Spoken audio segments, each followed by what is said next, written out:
Hello everyone, welcome to Hump Day. It's Tori here for your Daily Blast Live morning to give you a little bit of a intro into the show. We have a great show. Hi Facebook. Hi Facebook, what's going on? Do we have everyone now? Yep. Fantastic. So big day today, lots of things, some really beautiful, happy stories today, some really cute stories. Sometimes we have some really hard-hitting news stories. We do, but this day is a nice, uplifting day. So I'm excited. Sit back, relax, and enjoy your Daily Blast Live. Now, before we go, I want to make sure, because we just started, that you guys get in on the fifth host. As you know, you're the fifth panelist. Some interesting topics. Tell me if anyone can write in where this is from. The milkman, the paperboy, the evening TV. Coming around the bed, everywhere you look, everywhere you look, says how so beautiful, says and to hold on. It is, of course, it is the Full House theme song. So it's a very, yeah, it wasn't as good as the original, probably better. Dozens of complaints have come from neighbors because the city of San Francisco has officially banned tour buses from driving by the iconic Full House home. My husband is obsessed. He watches the new reboot Fuller House, to my dismay. In 2016, the producer of Full House and its sequel series Fuller House, Jeff Franklin, actually bought the house for $4 million. I thought it would go for like a lot more because it's also San Francisco. Franklin wanted to remodel the home to mirror the exact iconic sets that you see. Uncle Jesse's basement, that was always creepy to me. I never knew where Joey lived, never knew. The neighbors are happy about the tour bus restrictions, but say they need more help.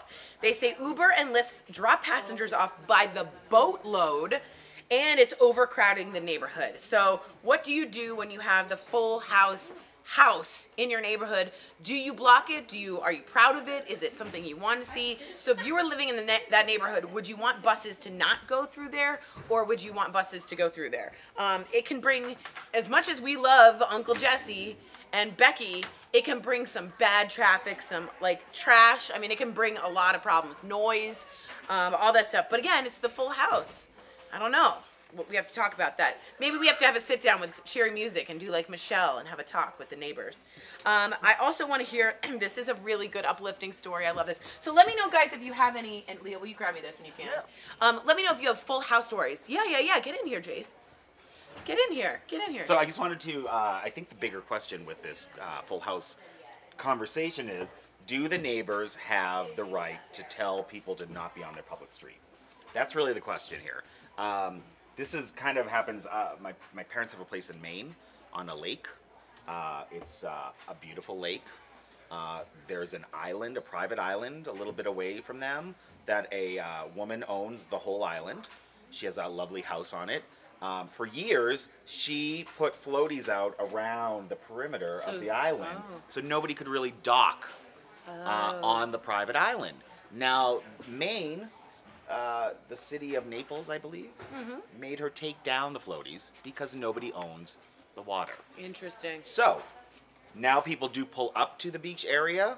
They don't hang out on her sand. But they can go in the water. But they dock and hang out on the water, and they go from the boat to the water. Sure. Because nobody owns the water. So if nobody, none of those residents own that street in San Francisco, I mean, is it really their right to say you can't drive by the house and take a picture? And I guess it would depend on city laws too, because if they call it, what you could do is use it as like a fire hazard if there's too many cars, or you could call it a congestion or not good for fire trucks, or I mean, there's loopholes you can use. But he's right.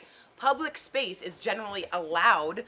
You can do anything. If you guys remember or know the Westboro Baptist Church, they do hold, in my opinion, really horrible signs during funerals. Well, they're allowed to, because what do? They go across the street from the funeral, which is public space. Right. They are allowed to by their First Amendment rights. They hold up signs so that people walking to the funeral have to go through them, but they always are so good about ordinances, about going exactly like 100 feet from the house. Right. So they are clever about it. Does this mean you have the right to say, hey, you're making too much traffic, get off my street? And this is a tricky one because as far as iconic TV and movie locations go, like I lived in LA for many years, and I lived down the street from the Brady Bunch house. I was just gonna say the Brady Bunch house. house. Which is a real, Brooks and I went there. Real house, yeah. In the San Fernando Valley, owned by a lovely couple, and they own it privately. It's their house. It's where they live. Right. So what they did is they put up a giant fence So, because they had looky-loos, including myself, many, many times, pulling up in front of their house and taking pictures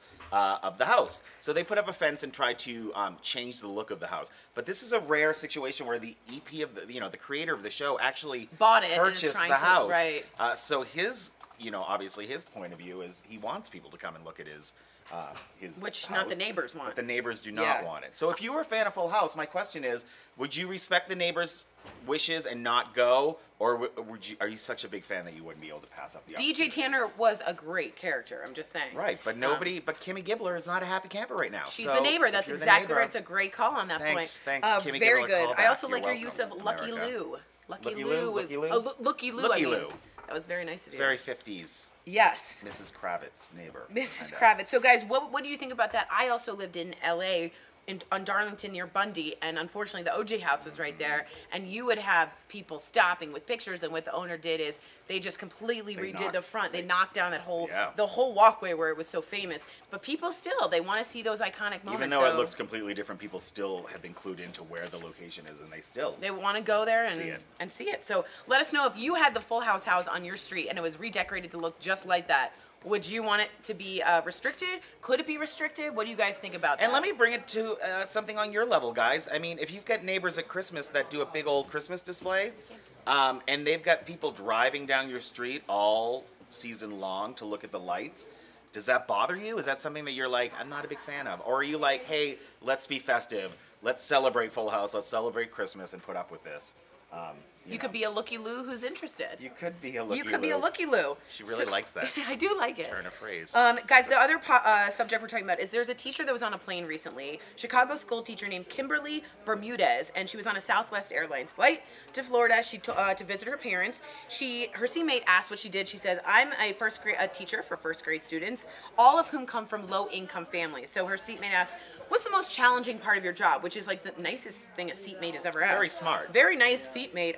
She wrote, "When children come to school hungry and seeing hardworking immigrant parents struggling to provide those basic necessities." We're talking pencils, papers, binders, things like that. Quote, she said, "You can't control what happens at home." Well, passengers in the airplane overheard her and started donating money on the spot, which is amazing.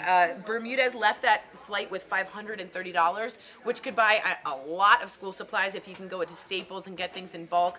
And it's just, to be honest, we've heard some bad plane stories recently, especially from Jeff, and it's really nice to hear some uplifting Americans are still good people kind of thing, like humans are good people. Thank you very much, guys. So what are we asking people then? We're asking people, like, should people really be talking about this in a plane, and should teachers get paid more so they can help out students? Well, the answer is yes. I'm just gonna say yes right away. No no's. And If you say no, if you say no, you have a heart of stone. I don't understand. Terrible. Yeah, I think say no, I wanna maybe know I'm wrong, why. but I think most people.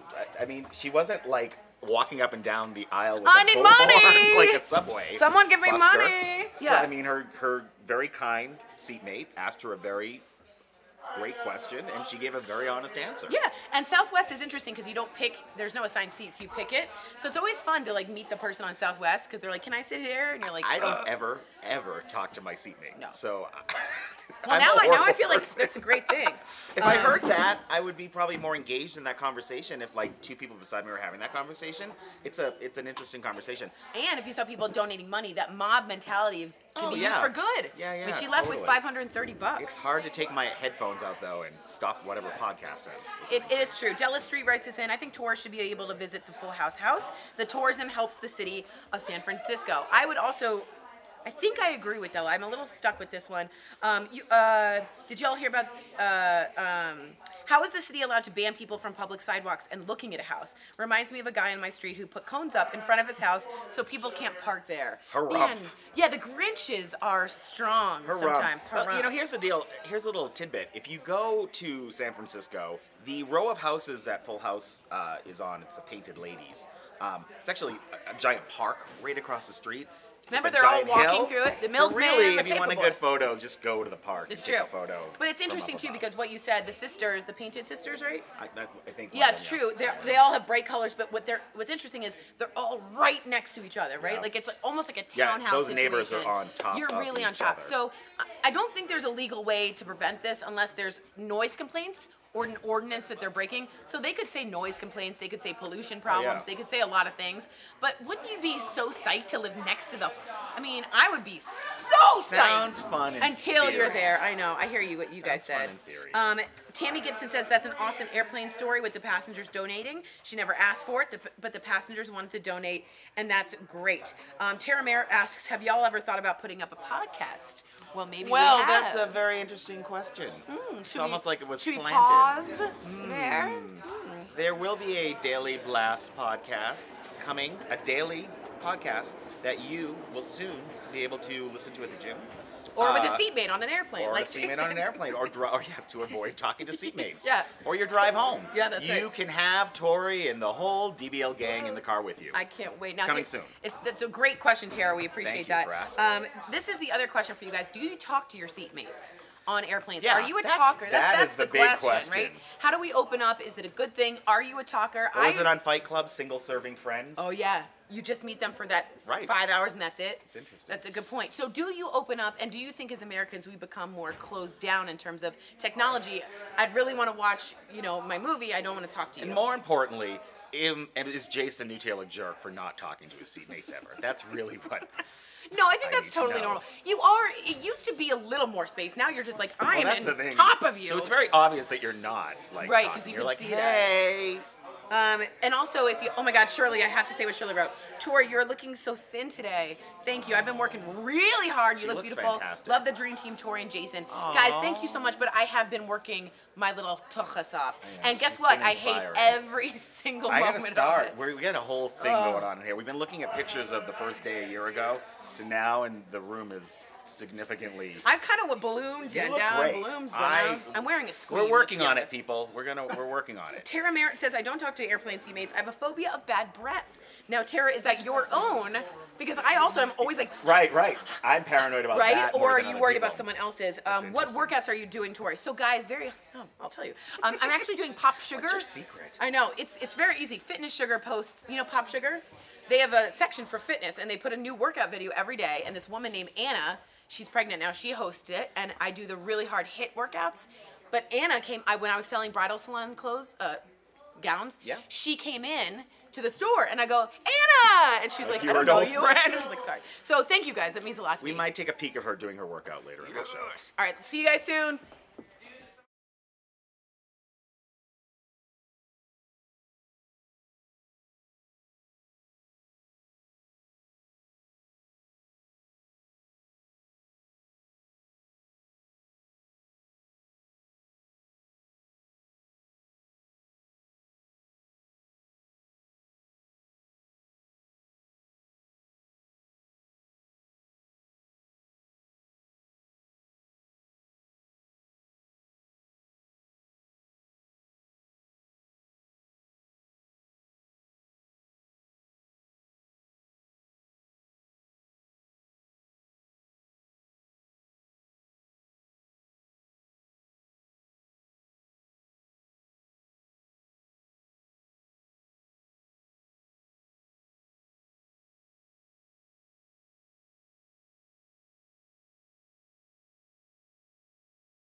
Welcome to Daily Blast Live. It's Wednesday, July 18th. We are a live show with a lot of important topics to get to, so let's get right into it. Right now, all the Thai boys who were rescued from a cave are out of the hospital, thank God. Here is the video from earlier today of them looking happy and healthy. They wore their Wild Boars soccer uniforms and even kicked the soccer ball around. Yes, one boy said he thought he was hallucinating when the rescue divers first found them. And when asked what the future holds, some of the boys said they want to become Navy SEAL divers to pay tribute to the Navy SEALs who died, or to the Navy SEAL who died during the rescue efforts. Wow. I mean, that one moment, a very scary moment that lasted more than a couple weeks, has changed their lives forever and impacted their future aspirations, Erica. Yeah, I think more than one of them is going to fulfill the dream of becoming a Navy SEAL. I mean, they've lived something that is truly extraordinary.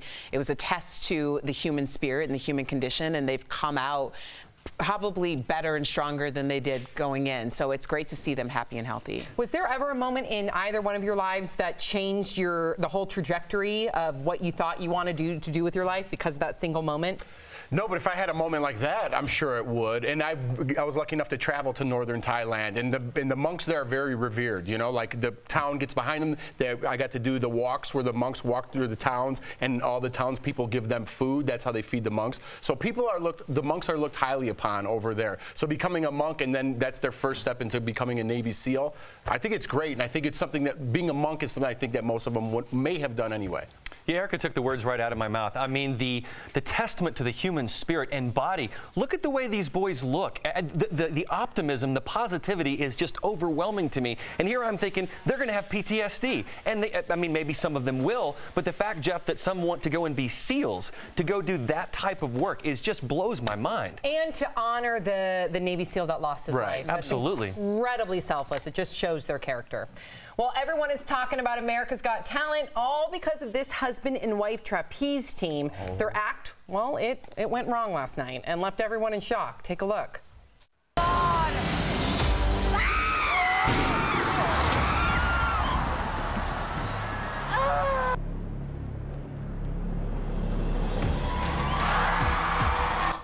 And despite the mistake, the couple still made it through to the next round. Some people on social media believe that this was all staged. It was part of it to get the adrenaline going, to recover, to make it to the next round. I don't think so. Am I naive? Listen, I love this show, and I'm the first one to call BS on things. But so I'm not going to call on this. There was a mat down there. I did check. I rewound. Me and my wife love this show. But she fell on her head. You know what I mean? Like, look how high she is. She fell on her head. And if it was part of the show, hey, I'm in. I'm sold. You want to fall on your head for me for my entertainment? No. Sign me up. That's not entertainment. I don't think that was planned, because anytime we see acts like this, I'm more terrified than I am entertained most of the time. And I'm just thinking, like, what if something goes wrong? The fact that it went wrong would make me nervous to see them in the future. And there's little kids in the audience. The close-up of the little kid, very frightened for the woman that fell. What if something disastrous did happen? That child would suffer PTSD from watching it. I don't know if any of you saw the show O by Cirque du Soleil, but when I went to watch it in Las Vegas, this very same thing happened. And they changed the depths of the water so often. She was going, had a big ship, and they missed, and a girl fell right down in the water, swam to the side, and looked up. And it was like the show must go on after this, and everyone's just heart dropped. So I can imagine being in that audience and just gasping at this. But I think you don't think it's a little bit of a stunt? That's entertainment, what you just described right there. But that was an accident in Cirque du Soleil. Was this? Yeah, well, someone died during one of those shows, so that, I mean, that's not funny. But let's move on to something a little lighter, shall we? Because one of my favorite parts of the show yesterday was this choir singing, and it's my son's favorite movie is Moana, and this choir sings. But just check out this little boy and tell me you're not going to cry at home. Oh. What's beyond that line? Will I cross that line? Will I with the sky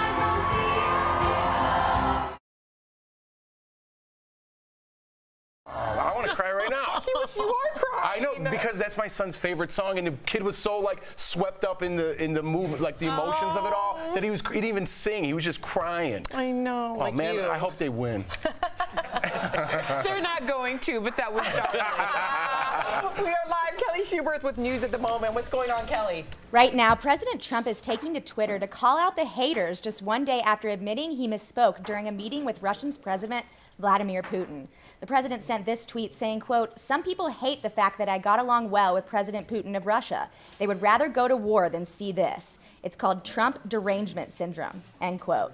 Yesterday, President Trump clarified comments made during his meeting with Putin and says he accepts our intelligence community's conclusion that Russia meddled in the 2016 election. Sam? Thank you so much, Kelly. I'm glad he accepted it, but it's a little too late. He was on the world stage, and everybody was watching, and that was not the right opportunity nor the place to side against your own country. So, all right, please chime in, DBL Nation. I want to hear what you have to say about Kelly's None of news. us, though. I know. I'm waiting for you guys to chime in. No, we talked about it yesterday. I totally agree with you. I thought he should have supported his own agencies when he met with Putin. Now he wasn't on the stage, like you said. You summed it up. I did like that he took it back because he's not one for taking things back. So I like that he did make that step, but he shouldn't have made it in the first place. A little too late. He's a little skeptical of our agencies, and I think a lot of it has to do with this probe and about the dossier and the way that Comey acted. You know, Mueller, I think there's a lot of controversy there. So he's a little distrustful of our institutions because of what's happened in the past. But in this particular case, he needs just to admit that they know that they meddled and we need to stop it. We're all in agreement. All right, Meghan Markle's family can't stay out of the news. This comes after Meghan and Harry toured an exhibit yesterday in honor of the late Nelson Mandela, which prompted Meghan's half-sister Samantha Markle to go on a Twitter tirade. First, she tweeted, "Glad you have so much time to gallivant around paying tribute to others while ignoring your own father. How cold can you be?" Following that up with, "My father is not an embarrassment for loving his daughter. The royals are an embarrassment for being so cold. You should be ashamed of yourselves." Meghan's sister also said she'd hold Meghan responsible if their dad, Thomas Markle, died. Wow. That's interesting. Since we all are going to die eventually. It just seems a little weird. I mean, this is a person who is trying to capitalize so hard on the fact that her sister has managed to escape from this loony bin, because that's what it seems like at this point. I just can't with her. I just can't. It drives me crazy. And the thing about it is the best thing that you can do to someone if you really want them to go away eventually is to ignore them, which is exactly what's happening. That's why she's escalating. So we'll see how far she takes it. First of all, your profile picture doesn't even look like you, so change that profile picture. Second off, no, it doesn't. And what do you call somebody who keeps picking on somebody that doesn't respond? Is that just a definition of a bully? Maybe. That's exactly. She's bullying her own family. You're not supposed to respond. I don't respond to bullies on Twitter. She's not responding. She's doing the right thing. Let me present another side, even though I'm on your side. Okay. Can't wait to hear this. What if she has reached out to Meghan in the past? Meghan's completely cut her off for reasons we don't know. How about the reasons that we do know? Okay, the only way she can get hold of Meghan is by using Twitter. Well, then that's a shame. Okay, that means your sister doesn't want to talk to you anymore. She's trying to reach out to her sister. She clearly is trying to take the side of her own father, and perhaps she is angry and resentful that Meghan is not treating her own father as a father. I don't like taking a private family matter public. That's just personally for me. I don't like seeing this. Don't air your dirty laundry. I just don't like it seeing going to Twitter, and I believe it's been mentioned that possibly she could be doing this so that perhaps money will come to silence them, to pay for the silence. That's a theory that's out there. Is that possible? That's a scary theory. If that's the truth, then you know what? I think that underscores both of your theories. Kensington Palace and Meghan's doing the right thing by ignoring them. Yeah. Okay, it's been a scorcher this summer with high temps all across the country, and everyone is doing whatever they can to stay cool, including this bear in Southern California. It found its way into someone's backyard, took a little dip in their pool, because why not? He splashed around, cooled off from the LA heat. Oh, and then he's escaping back to his little bear den. And then went to go attack some human. Yeah, a little bear den. Attack some human, really? Listen, that's not Pooh Bear from Winnie the Pooh. That's a wild animal that'll shred you and your family up. Okay, well, first of all, that I feel terrible for the bear because we all built all these homes on its home, and this bear clearly it's so just like we are. Excuse me, Jeff. It sounded like a Kenny Rogers song. Go ahead. Just like it's hot and we all want to take a little dip, we want to cool off, we want some water, these animals do too. So maybe you should keep some water out for like the deer out there who are dehydrated from the LA heat. Just saying. If you know any vicious animals, Sam will cool them off. I wish I had a pool for the bear to take a dip in. Would you feel that way if you were in the pool with him? I wouldn't go in the pool with him, but I would want him to take a dip in my pool. You can take a dip in my pool. Wow. Tori Shulman, what's coming up on TVL? You barely got to me, thank God. All right, think you know what the most stressed out cities are in America? Think again. Plus, iconic band Guns N' Roses hits a major milestone online. We'll tell you what it is. Also, former Destiny's Child member Michelle Williams opens up about her battle with depression, what she wants you to know. And you're the viewer, and you are our fifth host. A school teacher gets personal on a plane and walks off with $500 richer. We're reading your comments on air next.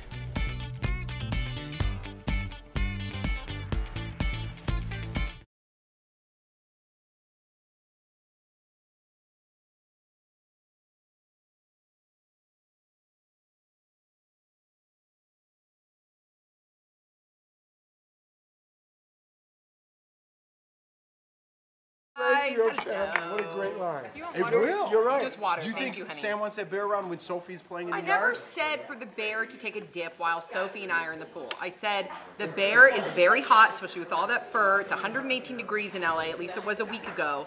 It has every right to try and cool himself off as well, just like you would want to go take a dip too. Okay. No, I get what you're saying. I totally do. I wish the bear could find a cool stream to cool off in. There are no cool streams because the drought in California. All right, well, he was raised there, so he knows. He knows. Are you saying that he acclimated to For no sure. water? Nobody can survive without water. Well, dude, he Speaking finds of which, water. I'm He was so a- thirsty. He was a big bear. So he obviously I survived. always wanted to have a pool so like I could look outside one day and there'd be like a duck with ducklings. You would not be like, oh my God, Yes, I look at would. that ferocious bear in my pool. You would have to call somebody to get it moved Of course out I of would there. call somebody because I would want it to go back to its home. I wouldn't want it to get hit by a car. But I do want a pool or maybe a pond one day where I can see ducks and ducklings in. See, you said the right thing, a pond. Sophie's so cute right now. She goes, duck. And then right after she says duck, she goes, quack, quack, quack. It's the cutest thing ever. If you had a pool with geese all over it, you know what you'd be saying all around the pool? Chris loves Sophie. Aw, what? Nothing. Don't poke the bear, Sam. I just wanted to get. I just wanted to get on. That was good. I just wanted to get on Sam about the bear story. I think he deserves a cool off too. Of course he does. It's a lot of fur. But and I'm it was telling you, if hot. my family was there and that was my pool, Obviously, you're not gonna be like, let's go outside and join the bear. Like, of course not. But Come what if on you now. were in the pool at the time? It's the bear not gonna. decided to take the dip. The bear is not gonna come take a dip when you're in the pool. They Believe me, could. they're The more bear scared does of what you. they wants to do. They They're want, they more. want lunch and they want water. They're no. Yeah, they do. They're Yeah. more scared of you than you are.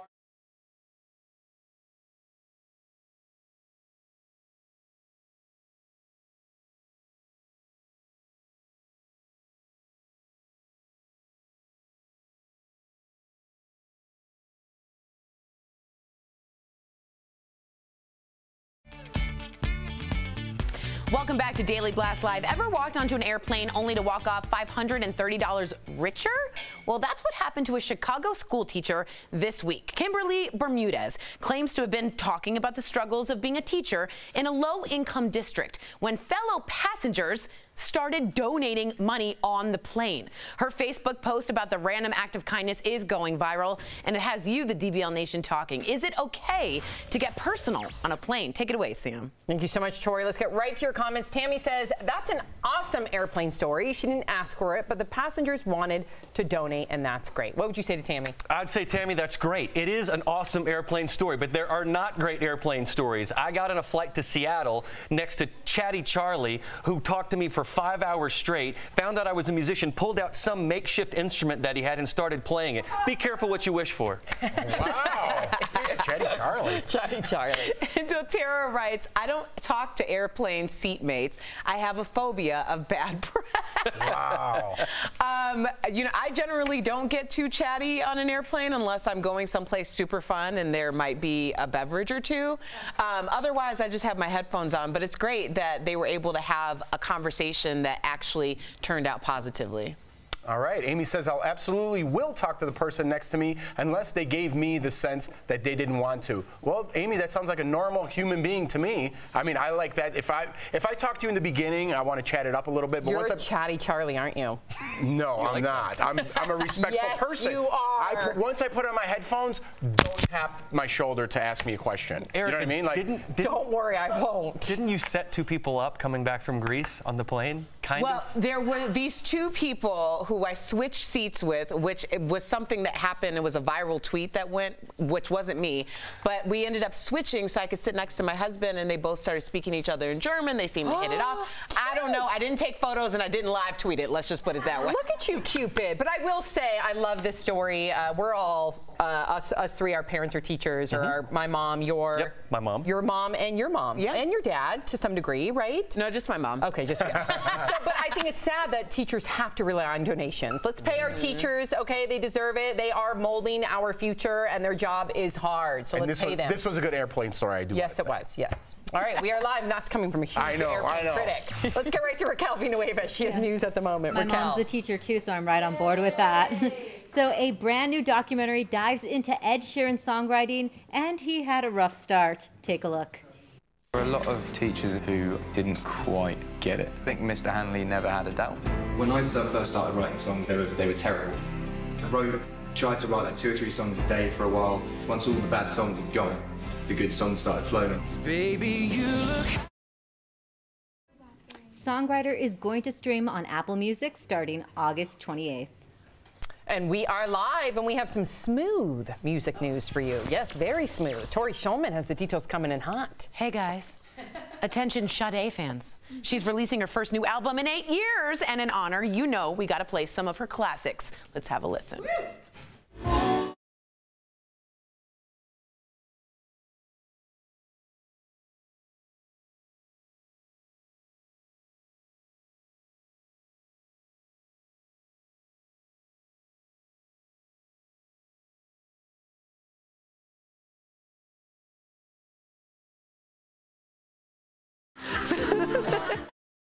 Oh boy. Keep you posted on the new album details as soon as we get them. DBL Nation, what is your favorite Sade song? Ouch. What's yours, Sam?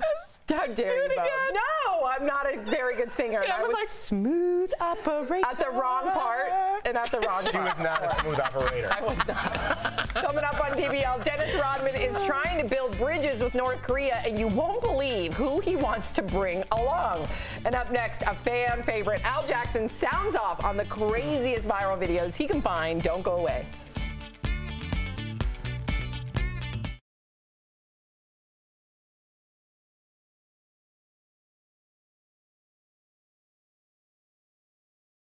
Hi, sorry.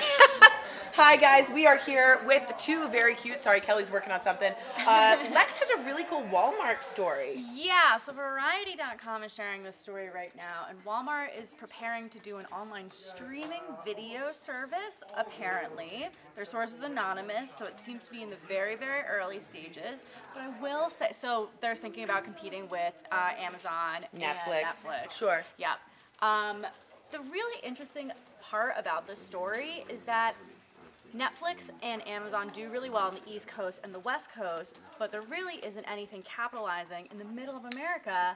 And Walmart is saying that that is their demographic, and that's why they're getting into it. Now, that's the smartest thing you said. I think it's brilliant. Brilliant, because what else have we seen? Roseanne. Roseanne spoke to what? That Rust Belt, that middle of the country that often feels like they're not being heard because of the coastal elite cities. Walmart is directly in the middle of the country. So I can't say that I think this is going to fail because it's a great concept. I know. At first, I wanted to hate it. Me too. I really wanted to hate it. Because Walmart, I don't love the way they treat their workers also. Yeah. I have a thing with that. Well, we reported earlier this year about how they're getting education for a lot of their workers. Like, they're getting them free better. Scholarship type deals. There was like 62 free scholarships or something. Yeah, That's something right. like that That's for right. working within the Walmart community. So, I mean, let us know what streaming service you guys use. I also use Amazon and Netflix. YouTube TV is super popular right now. Also have that. Thanks, Mom and Dad. Maddie's got more stories. All right, guys, I just want to give a big welcome again to Maddie, our DC producer.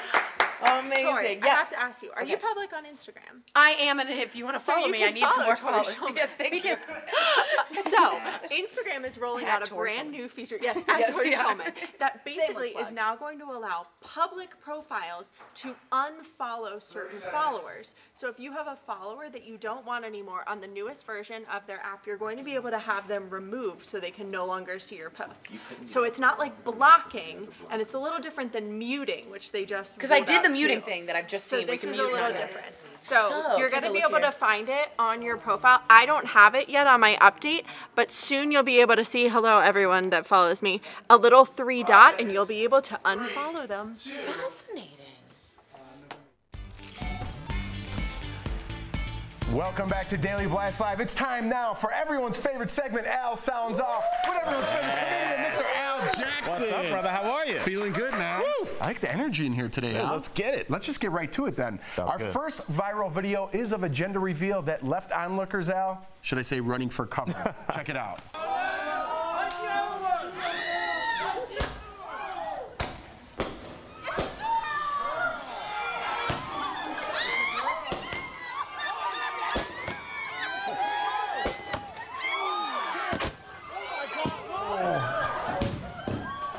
Wow, not the best. Jeff, nothing says a gender reveal like heavy artillery fire. We know, Jeff. When you do a gender reveal, pink grenade smoke is for a girl, blue landmine smoke is for a boy. So I feel well done. Exciting. No one was bored. You don't always have to raise the bar. That's right. The bar's fine where it is. It is right there. All right, Al, our next viral video proves it's better to be lucky than talented. You got to check this out.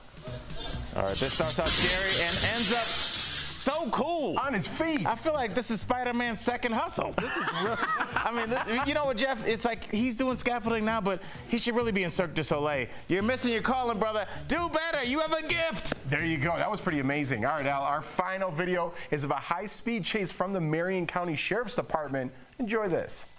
The nerve of this guy. He's literally going 1 mile per hour in a 30 mile per hour zone. I mean, guy's easily 100. You shouldn't be out on the roadways to begin with. Come on, Grandpa, I got places to be. You got me, Al. You got me. You know what, Jeff? I look at this, I'm like, we've all driven in Florida before. All right. That was an old people joke. You gotta love it. I like that. It's good to see like police officers having fun, though. Absolutely. Well done. All Absolutely. right. All right, everybody. And get that turtle off the road. Get the tortoise off the road. That's comedian Al Jackson right there. Good job, buddy. And that's Al Sounds Off. I love it. Coming up on Daily Blast Live, imagine having to work closely with your ex. What about kissing them? One of the stars of the new Mamma Mia movie had to do just that. We'll tell you what Amanda Seyfried's husband had to say about it. And next in Heart Threads, hear a young girl's inspiring story about making music even though she's legally blind. And as we go to break, we want to take a moment to honor Nelson Mandela on what would have been his 100th birthday. We'll chat more about it in the digital break, so stay tuned for that.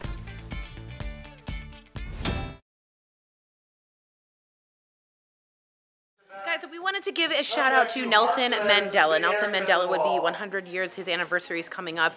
He is sort of known as the father of South Africa. He helped the apartheid movement end finally. He, of course, won the Nobel Peace Prize. More importantly, and if you don't know, he was imprisoned in Robben Island in South Africa for 27 years in a very small cell. Famously, Barack Obama went and visited that cell with his family to see what it was like.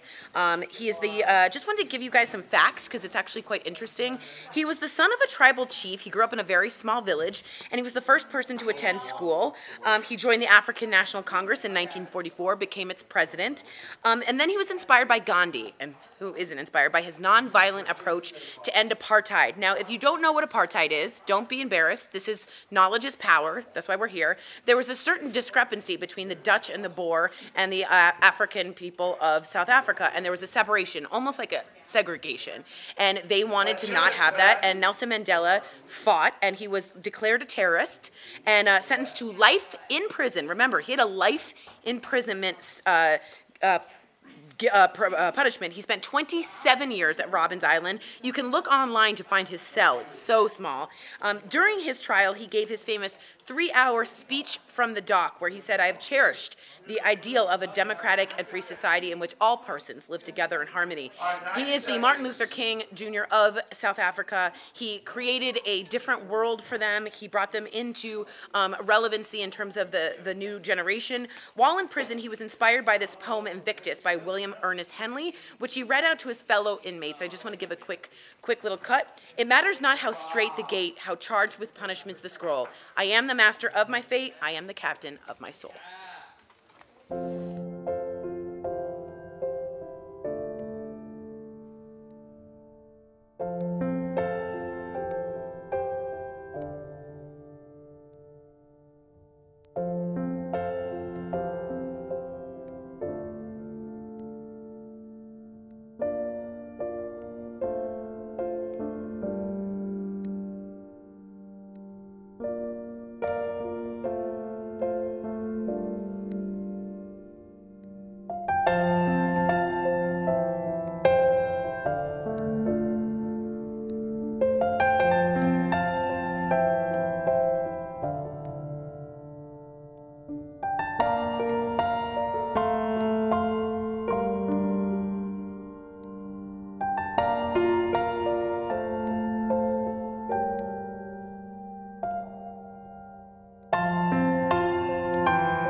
Welcome back to Daily Blast Live. Today's Heart Threads is all about the power of music. Savannah was born legally blind and was told that she would lose all sight at 18. But that isn't stopping her from creating music and even releasing an album. Take a look. Being legally blind never kept this teen from pursuing her dreams. Savannah has been legally blind since birth. While the other kids were at library and doing that kind of thing, I was learning Braille. Doctors said an eye disorder would leave her sightless by 18, but she defied the odds. Savannah still has some sight left, but she can't drive or read music. Despite that, she taught herself guitar. Savannah is releasing her first album before even going to college. Friday Night Lights is about her high school experience. I couldn't really watch the game because, I mean, physically I couldn't see what was going on. She hopes her music inspires others to follow their dreams. And I want people to be able to find themselves in it too.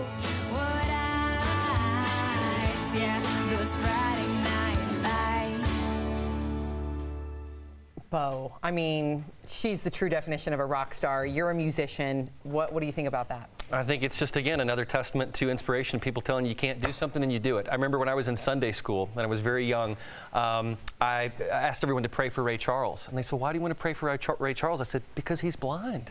So I even knew that. I was like, you know, he's an incredible musician. I've always looked up to him. Amen. Here's what's coming up next. A former member of Destiny's Child opens up about depression, how Michelle Williams is owning her story and helping others. Actress Amanda Seyfried had to get back with her ex in the new Mamma Mia sequel. How would you handle working with a former flame? And Harry Connick Jr. and his wife sit down with Jeff Schroeder to talk about a cause important to their hearts. They even razz Jeff a bit. Can we get a more handsome journalist next time? Don't miss Chatting with the Stars.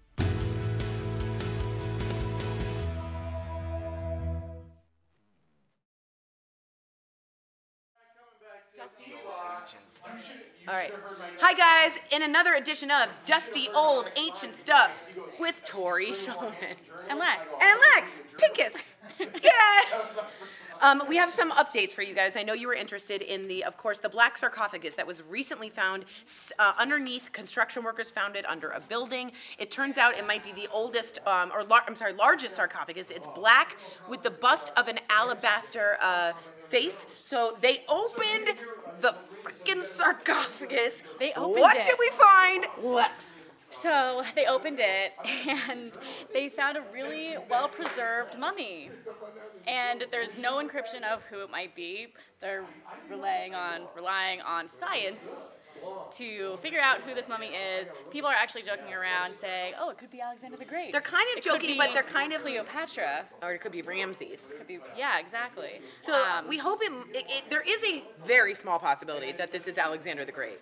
You would think that it would be a little bit more. There's some stuff in there, some jazz hands. Yeah, you would open glitter. it, things come out at you. Confetti comes out. But maybe it is, and we're just gonna get haunted now. Yeah, totally. We are concerned about getting haunted now. That is a real concern. But it's super interesting that they opened it. I mean, good for them, even though people were joking about this is what happens when in the movie The Mummy, right? Yeah. I mean, literally, we all joked about it, and then Lex and I were like, let's hope this isn't The Mummy, because that's literally what happened. The plot of The Mummy happened. But they did open it. It's in Alexandria. Construction workers found it 16 feet below the building. They opened it up today or yesterday. 2 days ago. And they found a very well-preserved 2,000-year-old mummy in there. Yeah. So we'll keep you updated. Yeah. Dusty Old Things with Lex and Tori. All right, here we come, guys. 5 seconds. That was 3, 2. Welcome back to Daily Blast Live. We are a live show. We have a lot to get to, so let's dive right in. Just when you think political news can't get any stranger, we bring you this. Dennis Rodman is inviting Kanye West to come with him on his next trip to North Korea, where the basketball icon has struck up a friendship with the country's leader, Kim Jong-un. Rodman even thinks that Kanye could write his next album about the experience. So we got to ask you about this one, DBL Nation. Vote now at dailyblastlive.com. Do you really want celebrities getting involved with politics? I mean, we have a celebrity who's our president. So is it too late for that? Do we want more celebrities getting involved with politics? No, I don't need a rapper saying what I really want to do is foreign policy. That's not what you do. So I don't understand why we're even having this conversation. This is ridiculous. Sorry. Yeah, I mean, in all seriousness, Kim Jong-un is running a dictatorship over there. He does terrible things. He portrays a terrible image of our country. We're sending Dennis Rodman and Kanye West over there. You know what I mean? It's like it's hilarious to like even think about this story. But this is us. It's embarrassing. Should they be our ambassadors, Bo? Probably not. I mean, that's a weird combo, but I do think about back to 1944, I believe, Frank Sinatra. He recorded a song called The House I Live In, and he did it because of the anti-Semitism of World War II. So sometimes celebrities and entertainers, and Frank's iconic, can help a situation. I'm not so sure Kanye and Dennis can. This is, I mean, this is a person. Sorry, I don't want to keep going. You know what I mean? It's not like it's a. He's a crazy person. I know. You know what I mean? He's a crazy person, and we're sending Kanye, who's not that stable himself. But Kim Jong-un loves celebrities. We know this. Well, Look what happened with Kim Kardashian, though, and helping that woman, you know. All right. But let's see what TVL Nation says. 50% depends on the celeb, right? I guess it could depend. You send Bieber over there, we're all good. We are live. Digital producer Kelly Schuberth with news at the moment. Yeah, Sam, if you're thinking of playing the lottery, now is the time to do it. No one hit last night's Mega Millions numbers, so the jackpot is growing now at $422 million. And while you may have a bigger chance of getting hit by an asteroid than actually hitting the jackpot, it's still worth a try, right? The next drawing is Friday, so let us know if you're buying tickets using the hashtag DBLTake. Thank you so much, Kelly. Former Destiny's Child singer Michelle Williams is seeking help for depression, and she's taking charge of her own story by posting on social media that she's getting the support she needs. She wrote today, "I proudly stand here as someone who will lead by example as I tirelessly advocate for the betterment of those in need." Amen. Because there is still a stigma when it comes to mental illness, mental health, and so many people fear getting help. I remember being in this, in this very chair, being afraid to talk about my postpartum depression. You and your wife helped encourage me. We had such a great response on Daily Blast Live. A lot of you shared your own depression stories or anxiety, whatever it may be. And yeah, the more we talk about it, the more we can treat it and destigmatize it. You know, I really appreciate her. I've gotten to spend some time with her, and she's a very sweet person. And it's unfortunate that she's been bullied so much as part of like pop culture. It's like the running joke that she is the third and like least thought about member of Destiny's Child. But she is someone who I think is a very compassionate person. She's been very transparent with her life. So hopefully this will also alleviate some of that very unwanted and unwarranted pressure that's being put on her by being honest about who she is and what she's going through. And we're seeing a lot of celebrities take that platform to talk about it. We saw it with Demi Lovato. Mariah Carey with bipolar disorder. I think it's great. Anytime a celebrity can address a mental issue like this head on and, like you said, take the stigma away, I think it's a great thing. Otherwise, we don't want to have more Robin Williams situations. We just don't want that. How many more celebrity suicides do we have to see before we realize celebrities need to be proactive on this and tell people it's okay to seek help for this? There's nothing wrong with that. Yeah. Mental illness does not discriminate. You can be a celebrity or you can be, struggling. It affects all of us.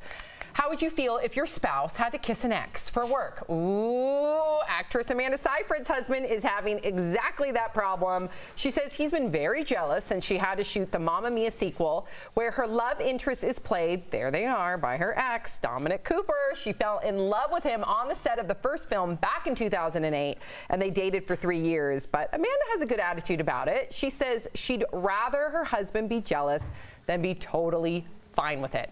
Eric, how would you feel if Anthony was an actor and having love scenes with exes or just women in general?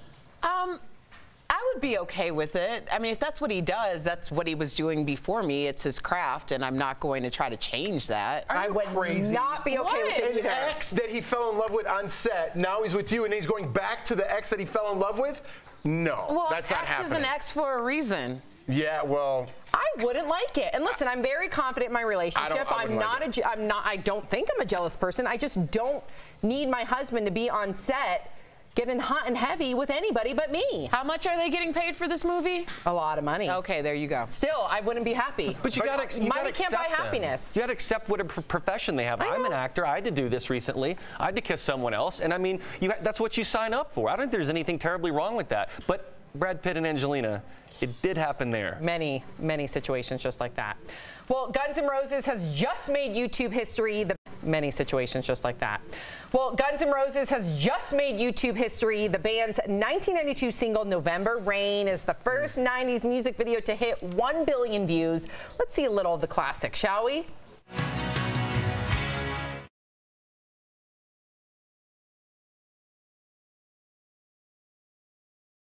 Yeah, and this got us talking about our favorite music videos from the 90s. Let's kick it off with mine.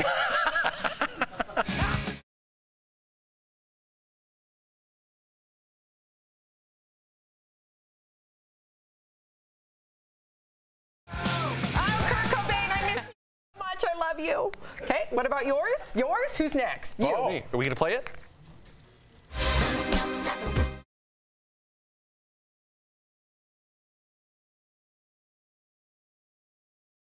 It is just fantastic.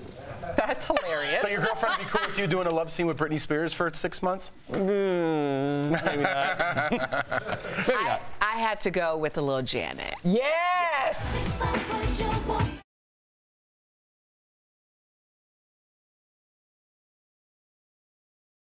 It goes, na na na na na na na na na na na. Yeah, Erica Cobb. That leaves you. More money, more problems. Yeah. He's in his face. Look at it. Remember this video?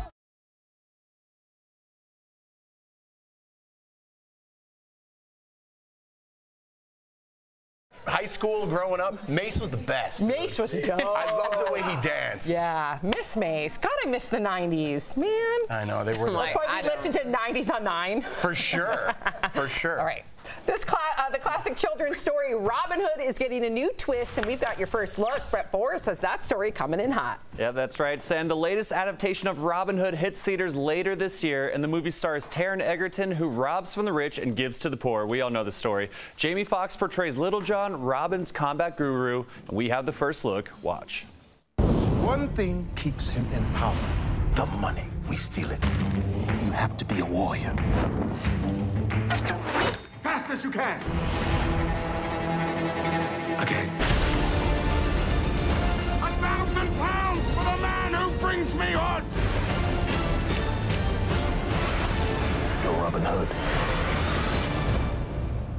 Ooh, looks good. All right, Robin Hood opens nationwide on November 21st. I got my adrenaline pumping. That movie looked really good, but sometimes the trailers are really good and the movie's a little letdown. I hope it. You hope it meets up Whatever to the word is, expectation? yeah, there Okay. it is, meets the expectation. Now it's time for our top feel-good stories of the day. Tori, you have all those videos that are making our DBL Nation smile. Big Ben, meet Big Jeff. Goldblum, that is, a 25-foot statue of the actor in character as Dr. Ian Malcolm in Jurassic Park, is bearing its chest, and that lovely chest, to the City of London today. It's all in celebration for the 25th anniversary of the film's UK release, because life finds a way. Also in London, a very cheeky prince, Harry, tested out his archery skills during a visit to meet injured rugby players today. His wife, Meghan Markle, didn't join him for the visit, but she already got hit by Cupid's arrow. Aww. And we can't get enough of these police lip sync challenges, so here are 2 more. First up, we have Castle Rock, Colorado, getting in the act with this video. Take a look.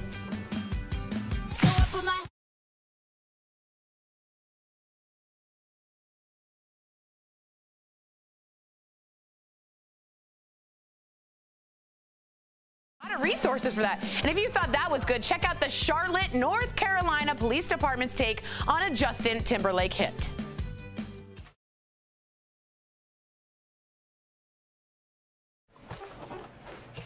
We're going to be a part of this? No, you.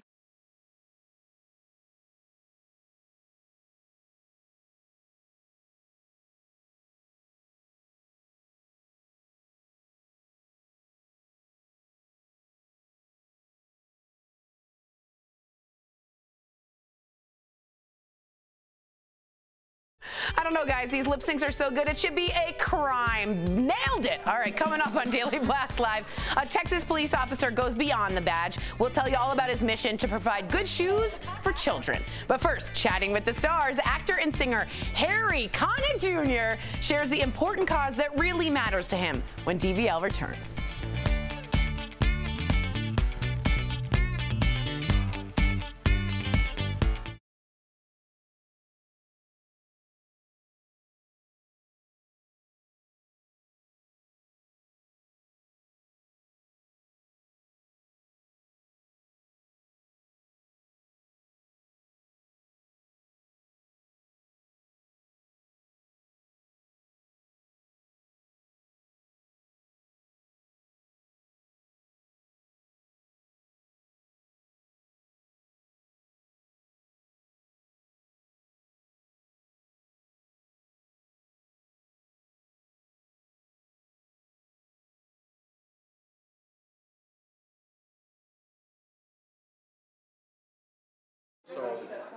Around that time, I go to the parlor. Hi guys, we're talking about jobs we had on Sunset Boulevard, the iconic Sunset Strip in West Hollywood, or Hollywood, in LA. You worked on that strip, I worked on that strip. I worked at Chocadero, I worked at Cabo Cantina, I worked at Miyagi's. And I worked at Saddle, which was right down the street.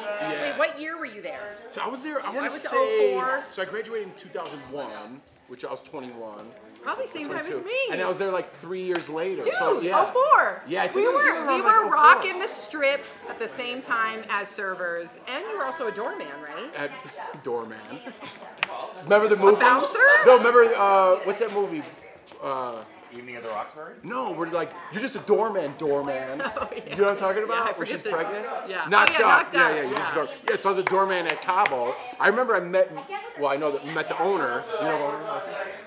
It doesn't matter. I met the owner. What? It's just riveting to Kansas people. I know, sorry. Sorry, we're catching up. It's not riveting? It is. No, it is. Everybody thinks about the Sunset Strip, right? The Sunset Strip is crazy. All right, fine. Well, then we'll talk about what Jason wants to talk about. So, Kanye West and Dennis Rodman would be a positive endorsement for America. I used to live there. Oh, I used to work right across. We're not talking about boring stuff like Tori's over here. Just mad at me now. Here she comes. Just Wait, mad Tori at me. has like elephant ears. She can hear everything. Tori, where did you live on this? Did she work on the script? Did she work on the strip? Alexis, 5 seconds. 3, 2.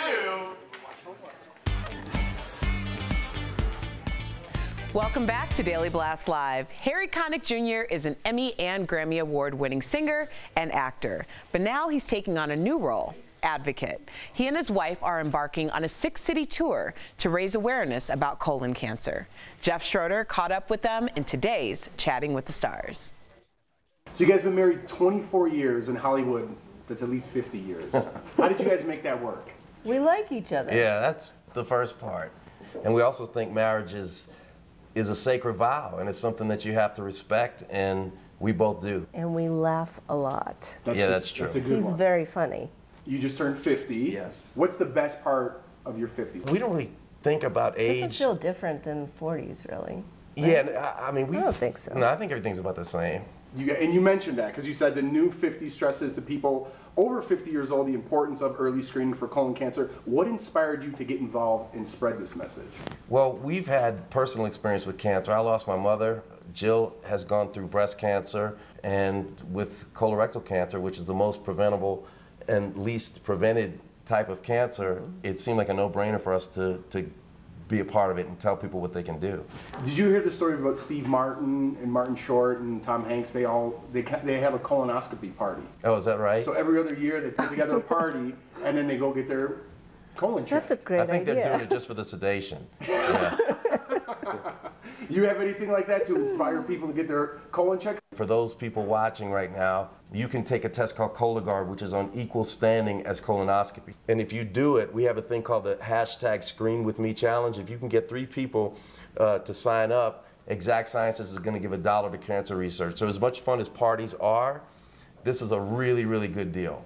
Now you're a breast cancer survivor, like you said. Congratulations. What advice would you give to someone who, like yourself, was going through cancer, to a spouse, someone going through that cancer with their partner? I think just talking a lot and just keeping things normal. That's the most important thing you can do, is to constantly communicate about what are you feeling, how can I... Yeah, what are you feeling? Yeah. I think that's a big question. And it's nice to talk about that. Yeah, and know that you're a team. Thank God I had him. Well, congratulations again. You guys are doing a great thing, and keep up the good work. Thanks, Thank man. you. Thanks a lot. Great to meet you. Thank you so much. We are live, Raquel Villanueva with news at this moment. Well, what's your first childhood memory? A new study says what you remember probably never actually happened. City of London University just released its finding on memories. 40% of the more than 6,000 people surveyed say they remember events in the first couple years of life, but research shows it's nearly impossible to have any memories before the age of 2, which means there's a chance your first memory is something you made up in your head. Wow. That's crazy to me. But I don't remember anything from 2 and younger. You know, maybe like 5. So then, Raquel, if that's your first memory, then what are you remembering? But it's not your first memory. So what you just make it up? You create like your own little narrative? So researchers believe that you're kind of interpreting what your parents told you or a family member, and you kind of make it into your memory. You visualize it. So that's what you think your first memory is. It's something that's been told to you. I could see that. 2 years. Yeah, I could see that because my mom was telling me the story of my birth last night, and I swore I knew the story on my own. Well, there you go. Yeah. You made that one up. We've heard of teacher shortages, even nursing shortages, but one city has an unusual need. Tori Shulman has those details coming in hot. That's right. A small city in Japan is facing a ninja shortage.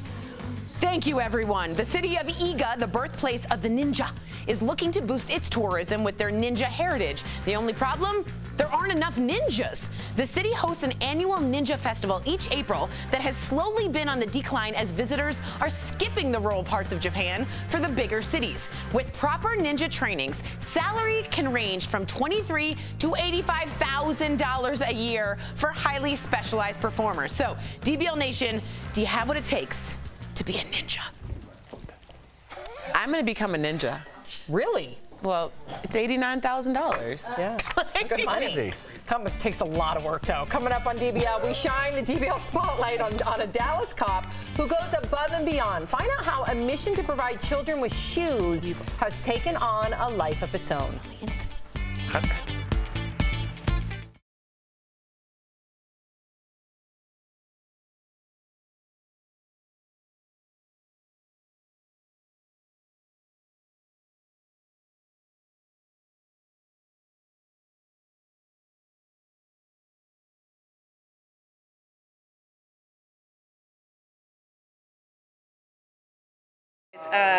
A lot of people agreed with Bo with the Britney Spears 1990s video.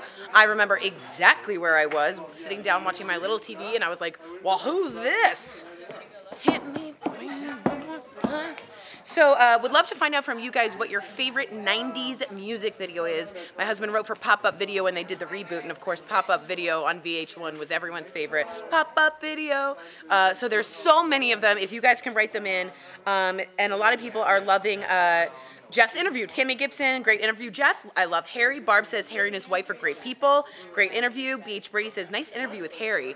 It's crazy when you get to interview an icon. You get a little nervous. There's a sense of star, and then there's like Carol Burnett, Harry Connick Jr. level. So it's incredible. So great job, Jeff. Loved hearing about their love for everyone, how much they value and honor marriage vows, says Peggy Williams. So good on Jeff for doing such a good job. Let us write in, guys, Facebook or YouTube, your favorite 90s video. I'm going to go over here. Rob is a 90s guy. You like the 90s. What is your favorite 90s video? Give It Away, Chili Peppers. Give it away, give it away, give it away, give it away now. Is that where they're on the roof doing a free one? That's when they're all like oh, and he's doing this. Gold and silver. Yeah. Give it away, give it away, give it away. That's the one. That's good. Okay, we're gonna go to Adam. Adam, what's your favorite 1990s music video? Probably like Foo Fighters. Yep. Learn to Fly. Yeah, Learn to that Fly. Was a great one. Yeah, is that the Mentos one or no? Yeah, that's where they're all Yeah, they have different costumes Yeah. and disguises on the whole time. That's good. Or like any Beastie Boys. I was gonna say Sabotage is a Yeah. classic. Let's Yeah. super be honest. We're going to Stu here. Stu, favorite '90s music video. Seattle guy, so I got to go with Sam on the Smells Like Teen Spirit. But runner-up, Blind Melon, No Rain. No Rain, the Bee the Girl. Bumblebee Girl. Yeah, Bumblebee Girl. Good one. Yeah. I love that song, by the way. So, guys, write us in. I would love to hear your favorite 1990s music video. Bye, guys.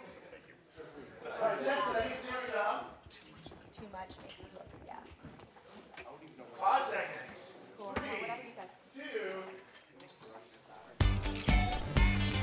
Welcome back to Daily Blast Live. Today we are shining the DBL spotlight on a Dallas cop who made it his mission to get the kids in his community the shoes they need.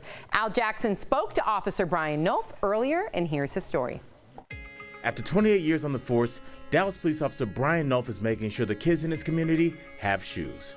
He found many neighborhood children only had one pair of shoes or shoes that were worn out. Officer Nolf got businesses and members of the community to donate more than 650 pairs of shoes to deserving souls. He wants residents to see past the blue uniform and know that the cops who patrol their streets deeply care for them. Joining us right now is Officer Brian Nolf. First of all, Officer Nolf, it's a pleasure to interview you. Let's get right to this. When did you notice, or how did you notice, that so many young kids had inadequate shoes? Well, I'm assigned to our neighborhood community engagement unit, and I do Crime Watch meetings, on a monthly basis. And I was noticing when I was doing the Crime Watch meetings that a lot of these kids just, especially in the summertime, just didn't have the proper footwear.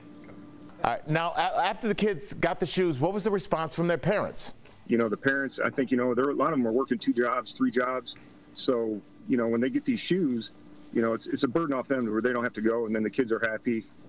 So it works out on all aspects of it. I can't imagine how excited these kids are to see you coming. You're like Christmas, but every day. We appreciate you. What does it mean to you to see inroads and bridges being built between the children and the police that take care of that community? It's really good to see, the kids, look at us in a little bit different light. They have to realize that, behind this blue uniform, I'm just like they are. Anytime I can humanize the badge and have them look at me in a little different light, as other than a police officer, but as somebody that's just part of their community, that's what I'm looking at, and that's what I'm going for. And these shoes seem to do the trick for me. I love to hear that. Well, here's some good news for you. I represent the DBL Nation, and we are rabid about helping people and volunteering our time and our money. So do me a favor, let me tell them, what can we do to help you? You tell me you want to give me a pair of shoes, somehow, some way, I'll make it happen, and you can donate a pair of shoes to me. Officer, we appreciate you and all that you do. You're doing this for the community, and obviously it's making us a stronger country. Thank you, Officer Nolf, for joining us today. I really appreciate the time. Thank you so much. Incredible. We all have shoes to donate. We are live. Brett Forrest with news at the moment. Thank you, Sam. The ESPY Awards are tonight to honor this year's best athletes and most important moments in sports. Race car driver Danica Patrick will host tonight's ceremony as the first woman to ever do so, and there will be 2 especially significant honors. First, ESPN will recognize the 3 coaches who died protecting students at Marjory Stoneman Douglas with the Best Coach Award, and they'll also give the Arthur Ashe Courage Award to the sexual assault survivors who spoke out against former USA Gymnastics doctor Larry Nassar. The ceremony starts at 8 p.m. Eastern on ABC. Wow. Wow. We'll be right back.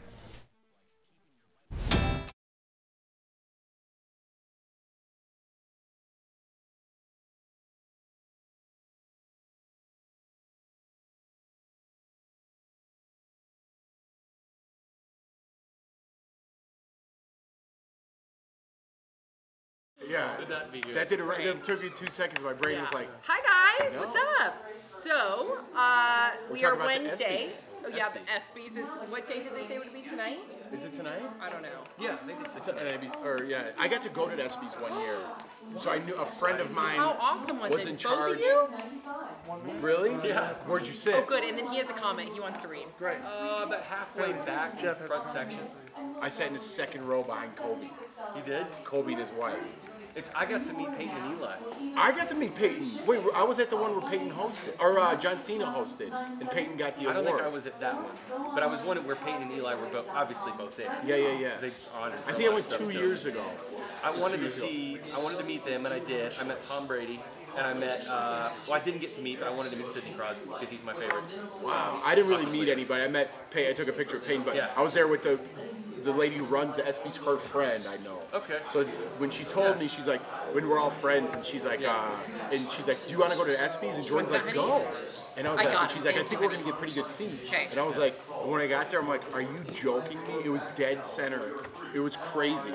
Kobe spilled a drink, and I took a picture of it by my feet.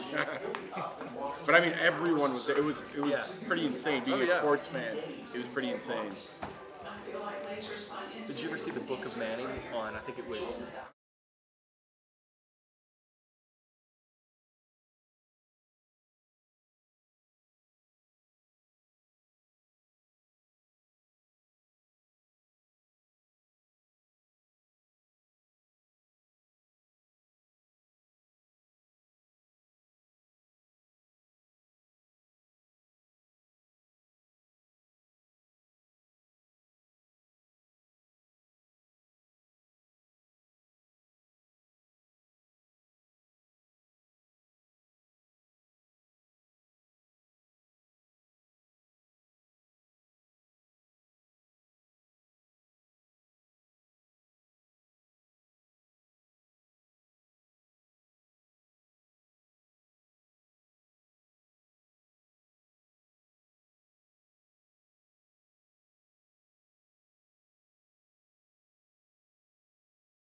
Welcome back to Daily Blast Live. We love sharing your comments, DBL Nation. Let's start with Barb on YouTube. Harry and his wife are great people. Great interview, Jeff.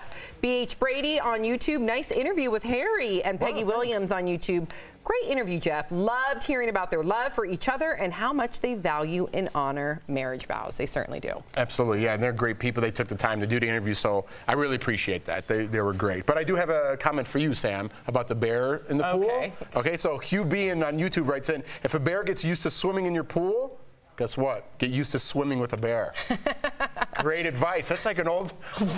it's like my old pappy used to say. Your old pappy used to warn you about the bears? Always. Always. Oh my God. Okay, the stories never stop. We don't either.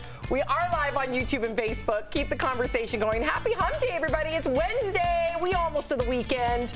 We almost there.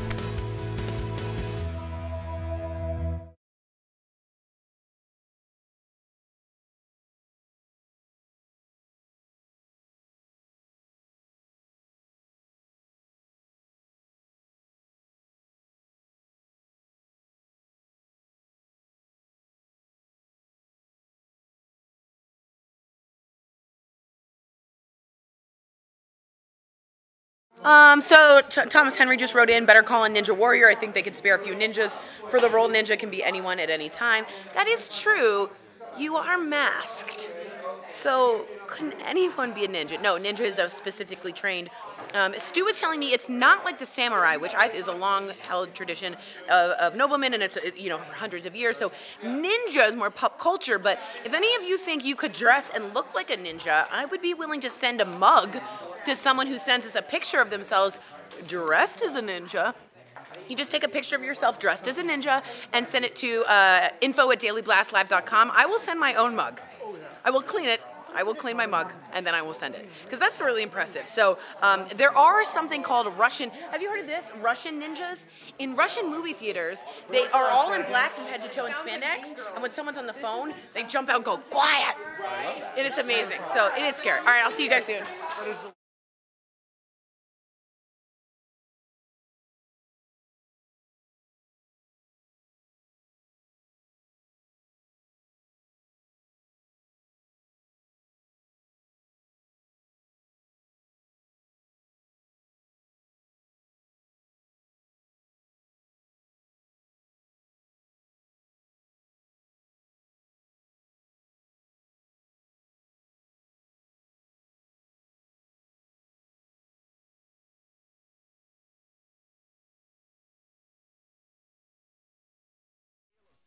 3, 2.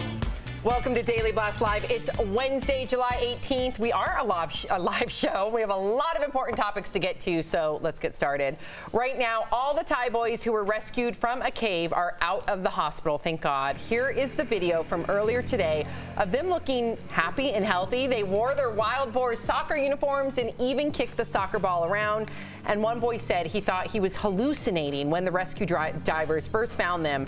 And when asked what the future holds, some of the boys said they want to become Navy SEAL divers to pay tribute to the Navy SEAL who died during the rescue efforts.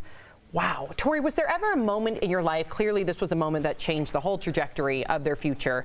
Was there ever a moment in your life that, an aha moment even, where everything changed for you?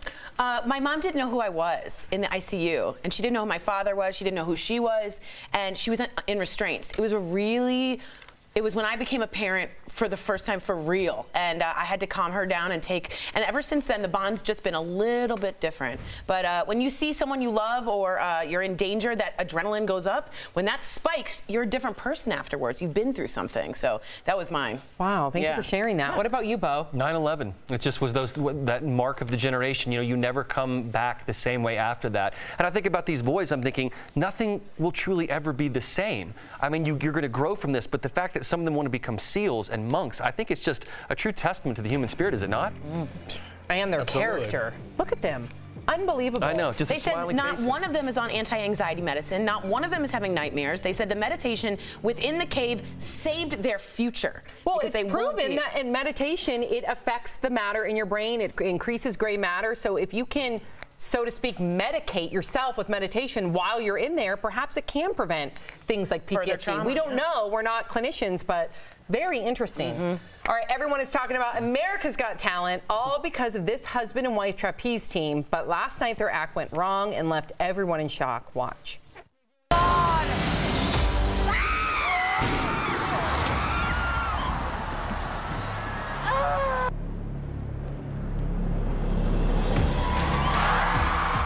Wow. And despite the mistake, the couple still made it through to the next round. Jeff, I know you watched the show religiously. When you watched that, and then I guess soon you're going to show us your favorite part of last night. But when you watched that, did you believe it? Some people on social media think that this was a stunt. I'm the first one to point out a conspiracy theory. I love it. But me and Jordan were watching. We both jumped up. There is a mat down below because we were looking before they did the stunt. That guy's blindfolded and blind in one eye. So I don't think you drop somebody on their head from that distance just to prove a stunt. I mean, that's not safe. That's not entertaining if someone got hurt like that. I was amazed. I don't think it was faked. And the people in the audience. That's why I worry. Do you think the stunts are like okay? These kind of stunts are okay. When they fall, you have people watching in the audience. You have young kids. Yeah, you saw that one. I just wonder if it's okay to show these kind of things. I don't know. What about the lighthearted moment? So my favorite moment of last night was this children's choir, and my son's favorite movie is Moana, and there's a song from Moana that he goes crazy for, and they sang it last night, and there was this little boy that was, you just got to look.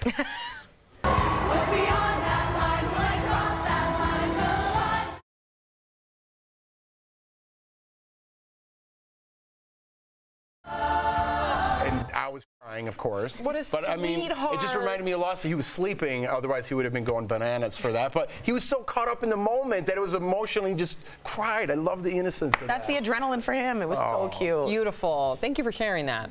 And we are live, Kelly Schubert with news at the moment. Yeah, right now, President Trump is taking to Twitter to call out the haters just one day after admitting he misspoke during a meeting with Russia's President Vladimir Putin. The president sent this tweet saying, quote, "Some people hate the fact that I got along well with President Putin of Russia. They would rather go to war than see this. It's called Trump derangement syndrome," end quote. Yesterday, President Trump clarified comments made during his meeting with Putin and says he accepts our intelligence community's conclusion that Russia meddled in the 2016 election. Sam? So much, Kelly. Thank you for that. And Meghan Markle's family can't stay out of the news. This comes after Meghan and Harry toured an exhibit yesterday in honor of the late Nelson Mandela, which prompted Meghan's half-sister, Samantha Markle, to go on a Twitter tirade. First, she tweeted, "Glad you have so much time to gallivant around paying tribute to others while ignoring your own father. How cold can you be?" Following that up with, "My father is not an embarrassment for loving his daughter. The royals are an embarrassment for being so cold. You should be ashamed of yourselves." Meghan's sister also said she'd hold Meghan responsible if their dad, Thomas Markle, died. That's a big statement to make. And I know we've been pretty in agreement with Meghan Markle perhaps being the victim here in this relationship, but you've also met Meghan Markle. You didn't think she was the nicest person. Maybe the family is the victim in the relationship. I don't think so. I'm actually going to take Meghan's side on this, and I'll tell you why. I've had a difficult relationship with my own father, and there were periods where we did not talk. We don't know, again, I say this a lot, we don't know the full story. I find it a little bit exhibitionist on her family's part to kind of pimp this story out to Twitter. A little. I think that's not cool. Yeah, I totally agree. And just so you know, she's writing an autobiography, Samantha. Guess what the title is? The Diary of Princess Pushy's Sister. Yikes. So it's just, and she says it's all a joke, but you're really going to go up against the royals? You don't have anybody on your side, and just stay out of it. And there is this theory that they keep talking, the sister and the father, hoping that the royal family will pay them off to keep quiet. Do you believe that? I don't believe that. And I think they're embarrassing themselves even more so than they have in the past. And the more they talk, the more embarrassing they're going to become if Kensington Palace or Meghan doesn't respond. Well, according to Us Weekly, this is just in, Meghan and Harry are set to come to the U.S. So can you imagine if the family finds out what they're going to be and then heckles them live in camera? I'm kind of hoping for that. Maybe they should have a barbecue. Right now, we are working to help an elderly man who has this is a sad story, his livelihood stolen, but we can help him.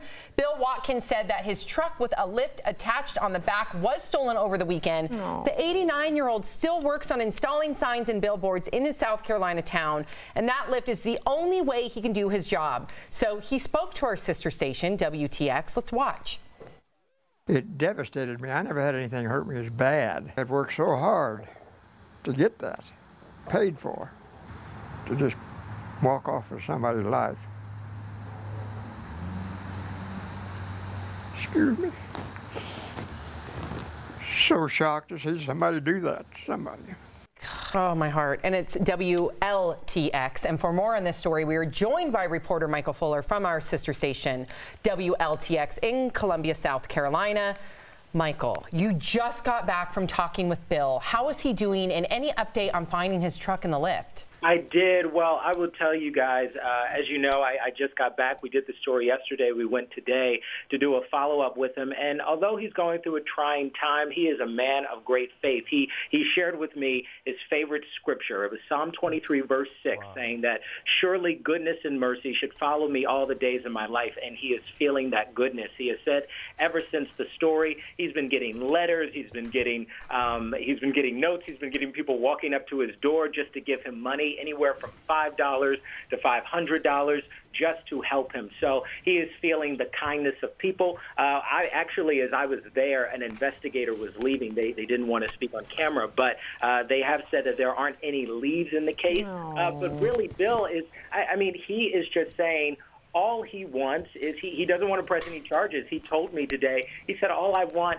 is for them to drop the car, the van, and the lift off on the side of the street. And if we find it, that will be great, and I will let it go. He just wants to be back in business. Michael, so many of us here want to help, and our DBL Nation. Is there anything we could do? Well, I will tell you this, that a host of people have called the station setting up GoFundMes for him. Yes. The family in particular has not set up their GoFundMe. They are still working on that and still finding out ways. But Mr. Bill says that he just wants people to pray for him. But again, I mean, they have not set up a GoFundMe, but others have set up GoFundMes. And if you continue to just go into WLTX.com, we'll have the latest on what people can do to help him out. Fantastic. Thank you so much, Michael. Thank you. Wow. Just Michael Fuller, everybody. And it pulls your heartstrings. Yeah. And if you go to our social pages as well, we will have all the information there on how you can donate to some of those GoFundMes. Let's get this man his lift and van back. It's his whole entire world. It's his livelihood. That's how he survives. Yeah. Everybody in South Carolina should be looking for this truck and their lift. Let's get together and do something for this man. My goodness. GoFundMes can be kind of silly. Not this one. I agree. Erica Cobb, what's coming up on Daily Blast Live? Think you know what the most stressed out cities are in America? Think again. Plus, iconic Guns N' Roses hits a major milestone online. We'll tell you what it is. Also, former Destiny's Child member Michelle Williams opens up about her battle with depression, what she wants you to know. And you, the viewer, are our 5th host. Tour buses are banned from going to the iconic Full House house. We're reading your comments on air next.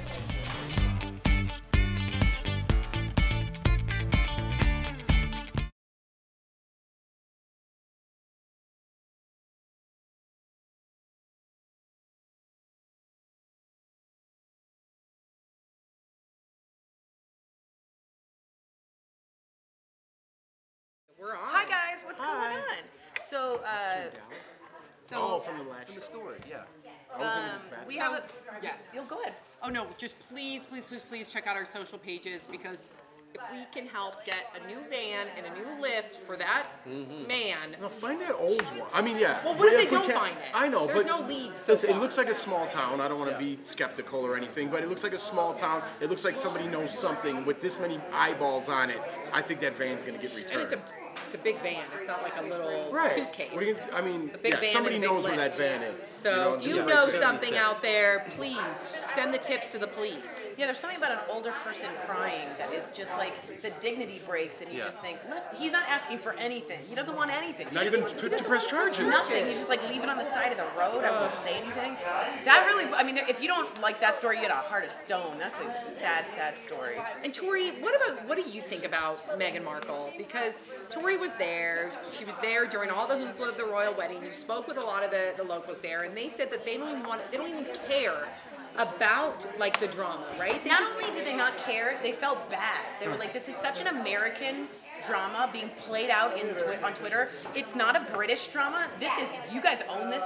You guys have this. It's embarrassing. It is a very American thing. Because they thing. don't air dirty laundry. They don't air. It's very tight-lipped, and that's just culturally. They're like, if you had to have a more American story, you couldn't write one. This is like the overweight guy who had a heart attack right before the wedding, like won't stop talking. The sister in the wheelchair.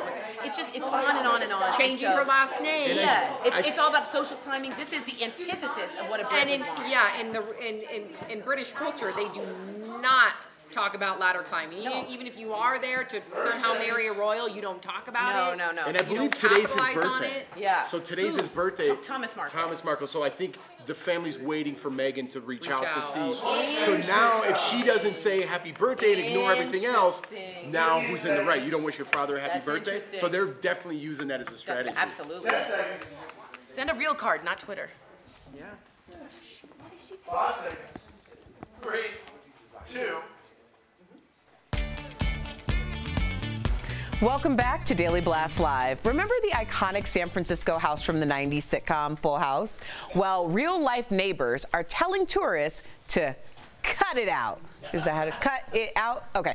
The city now bans bus tours from driving by after complaints from neighbors, saying tourists are overcrowding their neighborhood. The house was bought by showrunner Jeff Franklin in 2016 so fans could check it out without invading someone's privacy. This got you talking. Take it away, Sam Shocker. Thank you, Erica. I got your Joey reference. Cut it out. Remember that? Yeah. Did you see that commercial where he comes out of the couch? Yes. How embarrassing. Joey. I know. All right, let's get straight to your comments. Natalie writes, when people moved to the neighborhood in San Francisco, did they not know they were moving by this attraction? Bo, come on. Thank you, Natalie. Exactly. I mean, you're moving into one of the busiest places, one of the biggest attractions, just like the Home Alone house in Chicago, which you probably know too. You know what you're getting yourself into. Move. Okay. I like it, Bo. What are you going to do with your Milkman and Paperboy, the evening TV? Hugh says, buses are loud, and yes, noise is a legal complaint. Yeah, I don't think they should be complaining. I think it's a great thing. But imagine being in the Painted Sisters. That's what those 4 houses are called in San Francisco. You can call an ordinance on them. There's blockage of fire hazards. There's noise. So these guys have a loophole they can use. I just think it's sad. DJ. How rude. How rude. That wasn't DJ. I know, but I used another reference. Okay, but she said DJ. Okay, Thomas says, I don't think people have the right to ban others from a public street. Honestly, if I ever visited San Francisco, the Tanner House might be my first stop. There you go, Thomas, I'm with you. You know exactly what you're getting into. I agree with Bo. I lived over by, this is terrible, but on Bundy, where the OJ murders happened, this is not the, you know, it happened over there. And every time someone coming in town, that's where they would want to go because I lived right by it. So I'm not making it too. I kind of ruined that and made the story terrible. But when you have an iconic house like that, what I'm trying to say is people are going to want to see it. Yeah. If you don't want people to stop in front of your house, don't buy an iconic house. Period. Now, speaking of San Francisco, and the last viewer saying that that'd be the first stop, I know what your first stop would be in San Francisco. Fisherman's, Alcatraz. Yeah. Yeah. Yeah, you gotta go. Yeah, I do have to go. All right, we are live for Calvin Nueva with news at the moment. Just announced The Boss is heading to Netflix. If you couldn't afford a ticket to catch Bruce Springsteen's Broadway show, you now have a chance to watch it at home. His upcoming special mixes music with personal stories and is based off his autobiography, Born to Run. Springsteen on Broadway will start streaming December 15th. All right, now how much are these puppies going to cost us now? Because they were expensive last time. They were expensive. So this is a good thing that it's going to be free on Netflix because to get a ticket, it's already sold out. So secondhand tickets start at $800 a single ticket. Come on, Bruce Springsteen. You're supposed to be the man of the people. What the heck? Take a cue from Garth Brooks. Garth has He's the $20 boss, tickets. not the man of the people. What? He's the boss. Yeah, but the boss always makes himself all-American, like he's blue collar. You don't become the boss unless you charge high ticket prices. Oh, that's BS. He should be giving away 25 BOSS. Nice, Sam. All right, we all You're know it's live. ridiculous. And we have some smooth music news for you. Erica Cobb has the details coming in hot. That's right, Sam. Attention Sade fans. She's releasing her first new album in 8 years. And in honor, you know we got to play some of her classics. Take a look.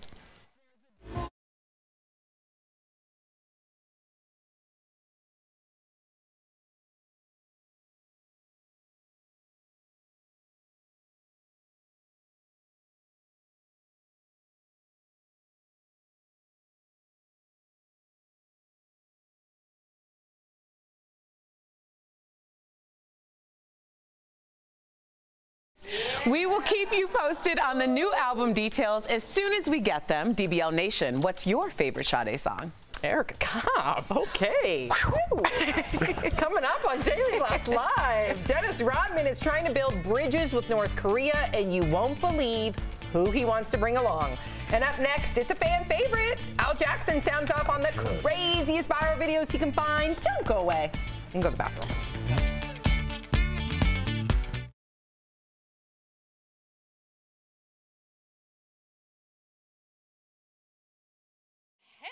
Hey, is this another IHOP story? What are they trying to do this time? Corey. All that came from IHOP. the things I do here. I know. Tell me about the this. stories that I bring you all. So IHOP is launching a new delivery service right now.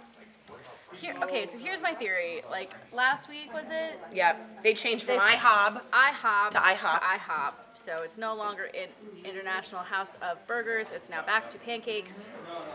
I mean, can I just say one word? And that's a millennial word. A little thirsty, IHOP. Am I right? With this delivery, thank you, and the iBurger. Like, people don't want to get delivered to their house. They want to go to IHOP. Well, and we just did a story on how McDonald's is now delivering. It's like, okay, we're not leaving our houses now. Yeah, I just think IHOP, you've got to find an We're not identity. cooking for ourselves. We're not leaving our houses. We're not staying true to our name. Now that's an idea. Can we go over to Chris Patterson? Say that again, Chris. So they should sell their pancakes frozen.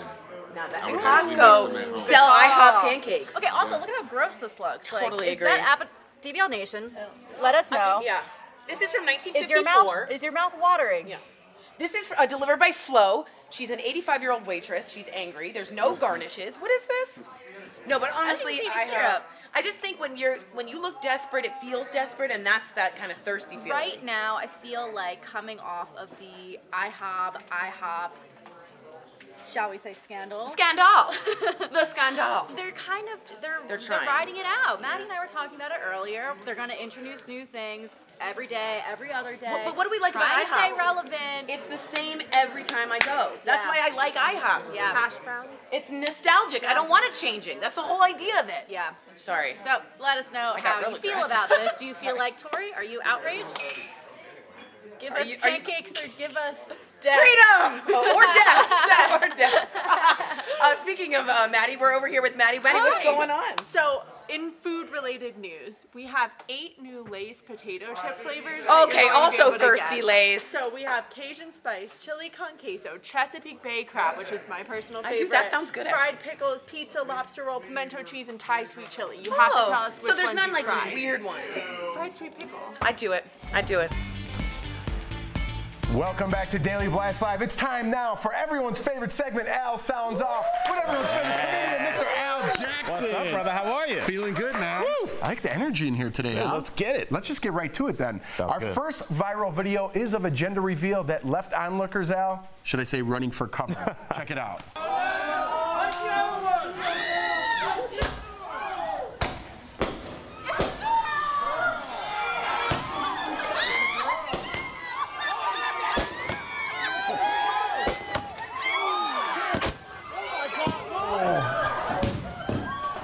Wow, not the best. Jeff, nothing says a gender reveal like heavy artillery fire. We know, Jeff. When you do a gender reveal, pink grenade smoke is for a girl, blue landmine smoke is for a boy. So I feel well done. Well exciting. Done. No one was bored. You don't always have to raise the bar. That's right. The bar's fine where it is. It is right there. All right, Al, our next viral video proves it's better to be lucky than talented. You got to check this out.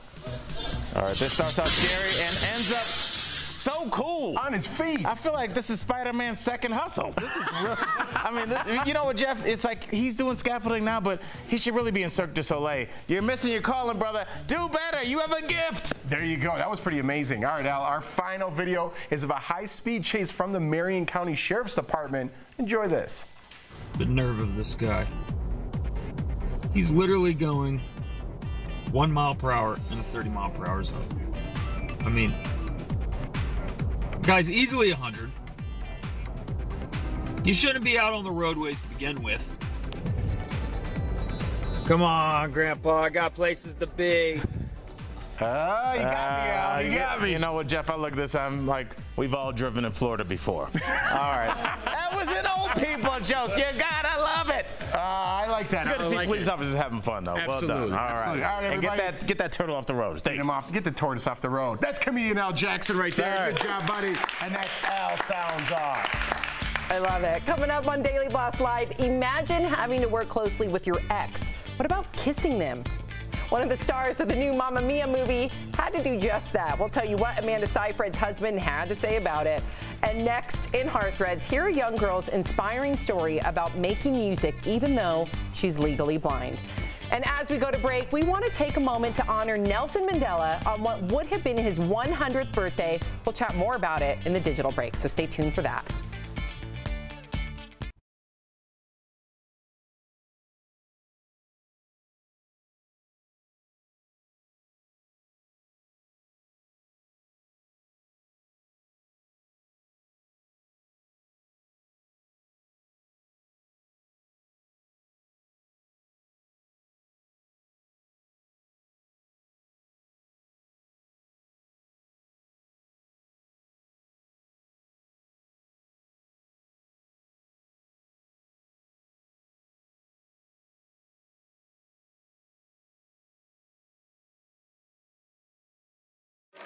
Shoot. Oh, we're on. Hi, guys. Sorry. I wanted to get my notes. I apologize for not having this. I just wanted to give you a little rundown of Nelson Mandela. It would be his 100th anniversary. If you guys don't know Nelson Mandela, just a little rundown. He was known as the father of South Africa. He became president. He won the Nobel Prize. But before then, it was not an easy road. He was the head of the African Congress. And what's really fascinating is he went against apartheid. Apartheid, if you don't know, is the separation and segregation of the Dutch and the Boer versus the Africans in South Africa. He used Gandhi's nonviolent approach to try to stop it. Well, he was exclaimed as a terrorist and sentenced to life imprisonment for life. He was only spent 27 years at Robben's Island in South Africa in a cell by himself. And he would listen to a beautiful poem, I am the master of my scroll, I am the captain of my soul. We have a little clip for you guys. Let's roll it, Leo. The most extraordinary thing about Rolihlahla Nelson Mandela was his ordinariness. He was just a particularly fine example of humanity. The principles on which he led his life are universal principles of love, fairness, and respect for others, built on an understanding of the vulnerabilities that we all share, shaped in the Transkei villages, forged in the struggle against apartheid and cast in prison, he emerged a fully formed human being.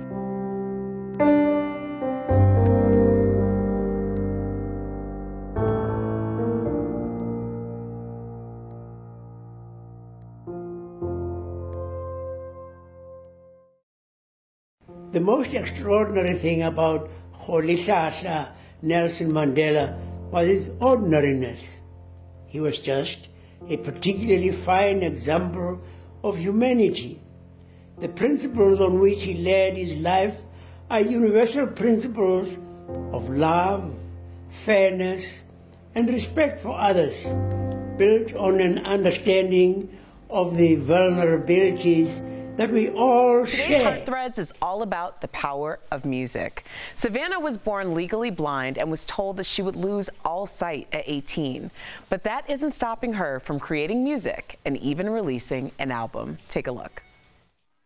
Being legally blind never kept this teen from pursuing her dreams.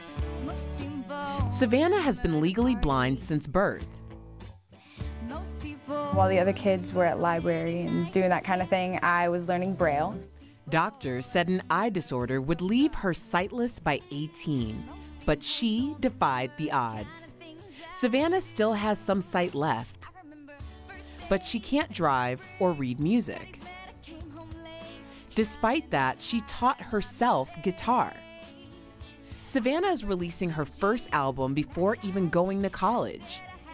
Friday Night Lights is about her high school experience. I couldn't really watch the game because, I mean, physically I couldn't see what was going on. She hopes her music inspires others to follow their dreams. And I want people to be able to find themselves in it too.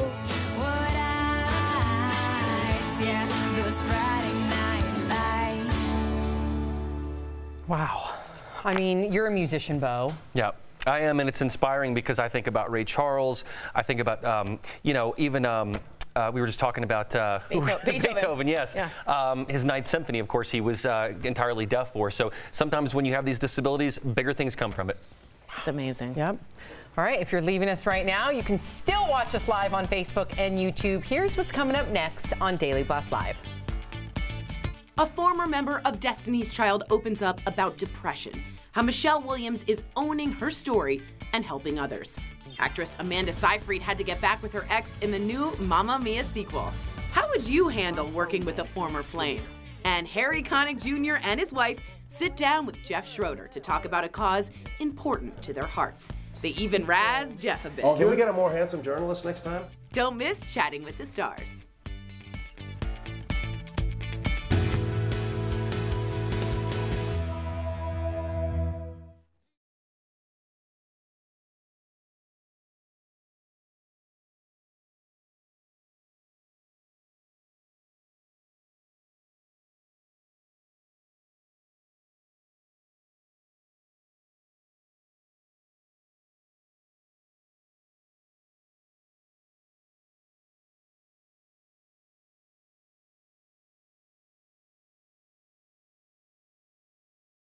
All right, guys, we are here, and we have another edition of Dusty Old Things with Lex and Tori.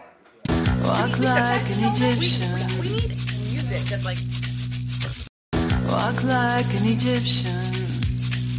Yeah, it's very like bluegrassy for some reason. We do love telling you guys stuff about... Are we on? Yes. Okay, cool. We do have stuff, we love stuff about archaeology. Recently we told you about a black sarcophagus that was uncovered, the largest of its kind, and it was opened yesterday in Greece, in Alexandria, Egypt. They found a very well preserved mummy, preserved mummy, and some people are saying it might be Alexander the Great. Or Cleopatra. Or Ramses. Now, I don't think it's either, but we're excited to find out more. Nobody thinks it's any of those I don't things. think anyone does. The cool thing is it could lead people to look for those. Right, if there's text about it. Yeah. So This is very interesting, guys. The archaeologists just found the earliest evidence of bread. So tiny little specks of bread were found in fireplaces used by hunter-gatherers 14,000 years ago. So they actually have those carbs. That's, of course, how I think about them. They found them in the fire pit. It's the first updated modern kitchen of the Stone Age. So we'll give you some more information on that.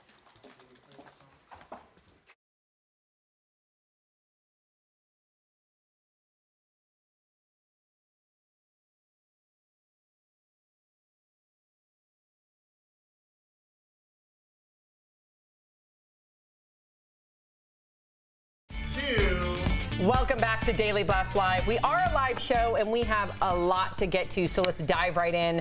Just when you think political news can't get any stranger, Tori, we bring you this. Dennis Rodman is inviting Kanye West to come with him on his next trip to North Korea, where the basketball icon has struck up a friendship with the country's leader, Kim Jong-un.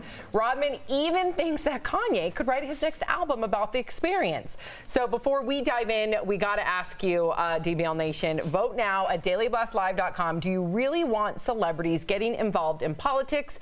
Okay, Bo. Our leader, the leader of the free world, so to speak, is a celebrity, a reality star, but do you think that this should be par for the course? I don't know. It's tough for me because I think about celebrities and you like them for their art, but sometimes you don't want to read what their political opinions are because you're mixing them up. I do think back, though, to Frank Sinatra in the 40s and what he did for anti-Semitism in World War II with some of his music called The House I Live In. He also sang for the Italian ambassador as well. So sometimes it can be positive. In this case, I'm not so sure. Tori, you're our political expert here. What do you think? Oh, Kanye.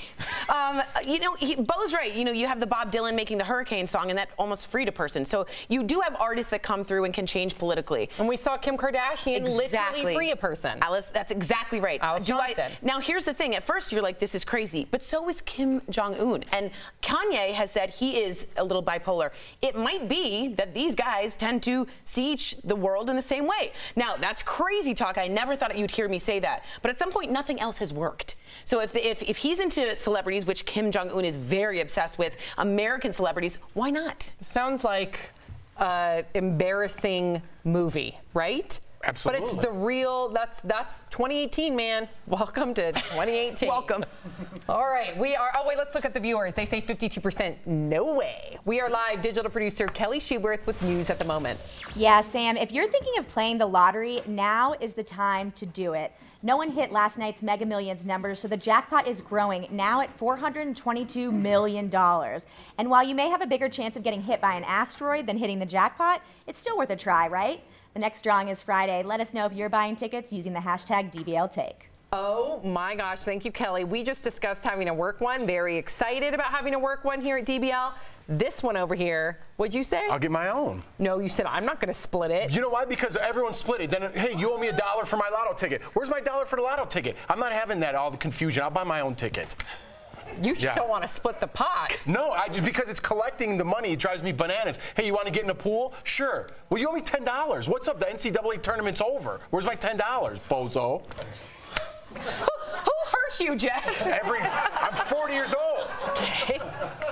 How would you feel if your spouse had to kiss an ex for work? Actress Amanda Seyfried's husband is having exactly that problem. She says he's been very jealous since she had to shoot the Mamma Mia sequel, where her love interest is played by her ex. Ooh, look at them, Dominic Cooper. She fell in love with him on the set of the first film back in 2008, and they dated for 3 years, but Amanda has a good attitude about it. She says she'd rather her husband be jealous than be totally fine with it. Now, you're also an actor, Bo. So have you done love scenes before? Of course. The last movie I did. We all know you did one.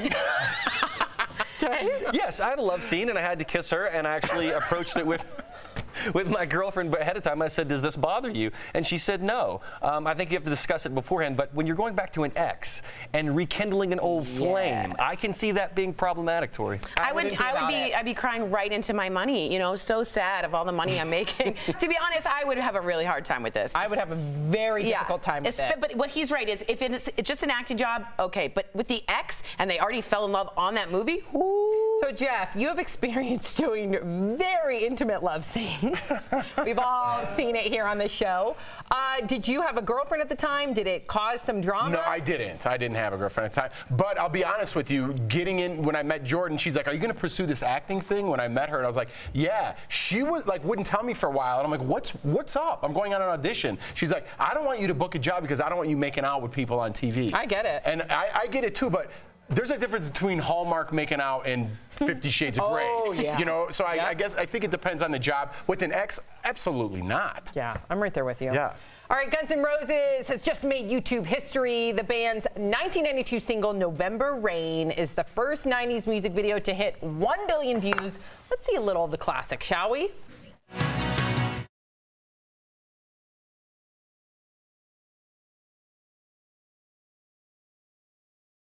Yeah, so this got us talking about our favorite music videos from the 90s. Let's start with mine. Hit it!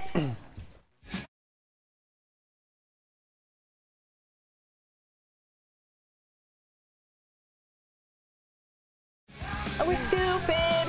And the first line. That wasn't it? Well, the one is the one that follows it is something something mosquito. And then they go, yeah. All right, Bo, let's see if you can do better than I. All right, let's hit it.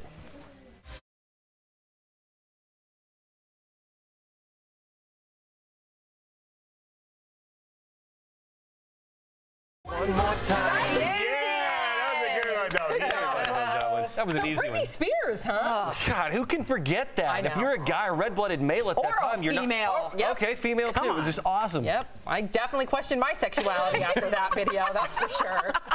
Okay, who's next? Jeff. Mine. More money, more problems.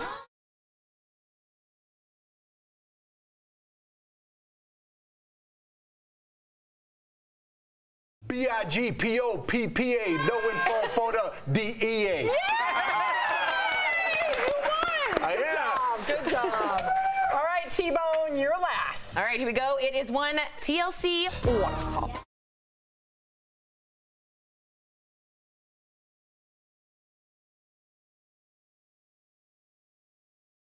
I know that you're gonna have it your way or nothing at all.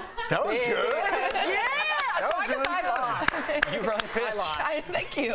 And we just made that up right now, so we didn't really know it was coming. No, so that was pretty good. God, I wish I could have Googled my words. I know like one part of that song. That's a fun game because you think you know words. Oh, yeah. Like you guys made fun of me. Was that on air when the Michael Jackson song? Oh, yeah, he thought it was Eddie, are you okay? Eddie, are you okay? Are you okay? Eddie, are you okay? Did Britney Spears not define how you said the word baby? Baby. That's a good point. All right, the classic children's story Robin Hood is getting a new twist, and we've got your first look. Brett Forrest has the story coming in hot. Yeah, that's right, Sam. The latest adaptation of Robin Hood hits theaters later this year. The movie stars Taron Egerton, who robs from the rich and gives to the poor, and Jamie Foxx portrays Little John Robbins, combat guru, and we have a first look. Check it out.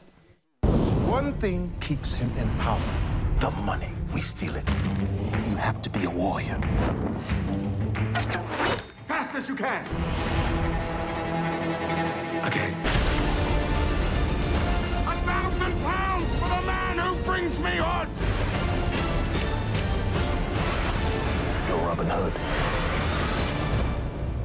You know, there's an extreme lack of men in tights, but I will still give it a chance. Robin Hood opens nationwide on November 21st. Oh, Jamie Dornan's in it from 50 Shades. No, Jamie Dornan, no. He stole, well, he didn't steal, the original actor Charlie from Hunnam. Sons of Anarchy, Charlie Hunnam, Sons of Anarchy. Sons of Anarchy, Charlie Hunnam was supposed to play it. He backed out. So he didn't steal anything, he just stepped in. It'll always be Charlie in my mind. Always Jamie for me. Okay, now it's time for our top feel-good stories of the day.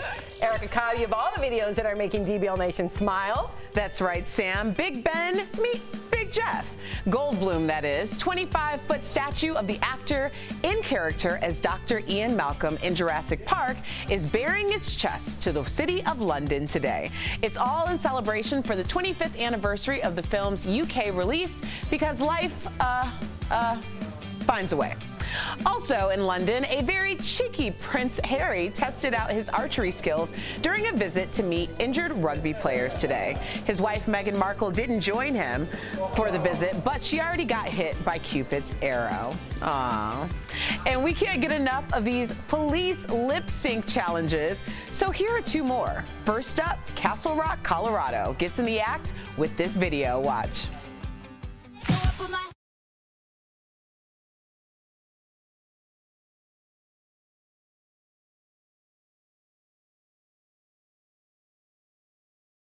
And if you thought that was good, check out the Charlotte, North Carolina Police Department's lip sync. Chief, here we go. What's this be? We're going to be a part of this?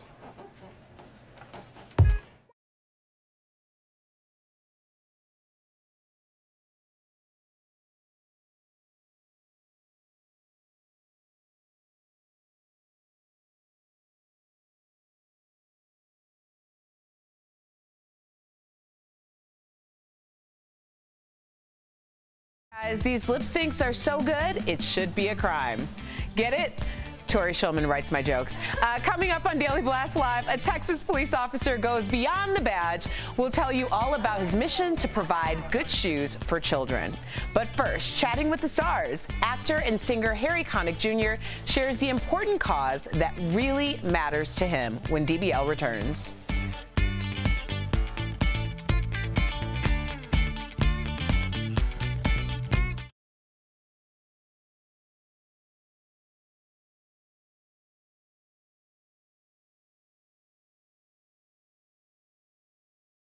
Real quick, just a correction. I said the Painted Sisters or something. It's the Painted Ladies, of course. I apologize to whoever wrote in. Those are the 4 or 5 houses in San Francisco. How'd you know that? Yeah. They're pretty famous. To be fair, but when you said that, I was like, wow. You were close.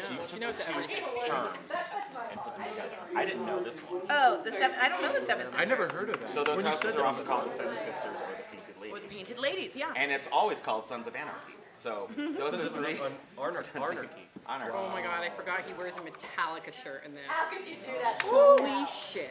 Whoa, whoa! Sorry, I apologize. She didn't. I didn't know I was on. That's sometimes you guys are at the table and sometimes you're not. Sorry about that. Anyway. Anywho. Sons of Anarchy. That sounded just like A-N-A-R-C-H. That's what anyway. That's what at the end of her show, like that's her thing. I wish you could roll a Cocomelon right now. But still. I tried to get off the subject pretty quick. I brought it back. This was a nice segue you guys had. Yeah, I wasn't going to watch it anyway. He did.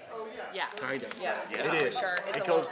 It's like we push it off the first show, then it gets going to second show, and then it's off the rails. It's really off the rails. In a great way. Yes. In the best way. Yes. Other San Francisco attractions, of course, the Fisherman's Wharf, which you can have the wharf, which you can get great. What are some other attractions? What do you mean? I thought that I was going to change this. Alcatraz. So I'll change. So, not to bring it back to me, but I bring it back to me. Amazing Race finish line was in San Francisco, but we couldn't leave the hotel because the race was going on. So that if they spot the teams, you could tell who's in the finals. You know what I mean? But they brought everyone back, and we couldn't leave the hotel. I'm like, dude, I want to go to Alcatraz. I could like see it. I was like, no. It's like Alcatraz. I'm like, man, I want to go so bad. When I was in the Fox, we did a show called Alcatraz, and they had a party in Alcatraz. I think that's weird. That is awesome. It was awesome. They have the things you can just walk, and then it tells you like who lived. It's kind of scary. I think it's haunted. It's gotta be. Have you been to Alcatraz, DBL Nation? Have you seen ghosts in Alcatraz? Like Jeff, no. You haven't been. No, I want to go real bad. Have you been to Alcatraz? No, I tried to get a ticket and you can't get a day of because it's so packed. It's like way in advance. Way in advance. So yeah, I was out there and I was like, you're like, I swam all the way out but there. nothing I could do. They have those races too. Maybe a DBL trip. Welcome back to Daily Blast Live. Harry Connick Jr. is an Emmy and Grammy Award-winning singer and actor, but now he's taking on a new role, advocate. He and his wife are embarking on a 6-city tour to raise awareness about colon cancer. Jeff Schroeder caught up with them in today's Chatting with the Stars. So you guys been married 24 years in Hollywood. That's at least 50 years. How did you guys make that work? We like each other. Yeah, that's the first part. And we also think marriage is a sacred vow, and it's something that you have to respect, and we both do. And we laugh a lot. That's true. That's a good He's very funny. You just turned 50. Yes. What's the best part of your 50s? We don't really think about age. Doesn't feel different than 40s, really. Yeah, I mean, I don't think so. No, I think everything's about the same. And you mentioned that because you said the new 50 stresses to people over 50 years old the importance of early screening for colon cancer. What inspired you to get involved and spread this message? Well, we've had personal experience with cancer. I lost my mother.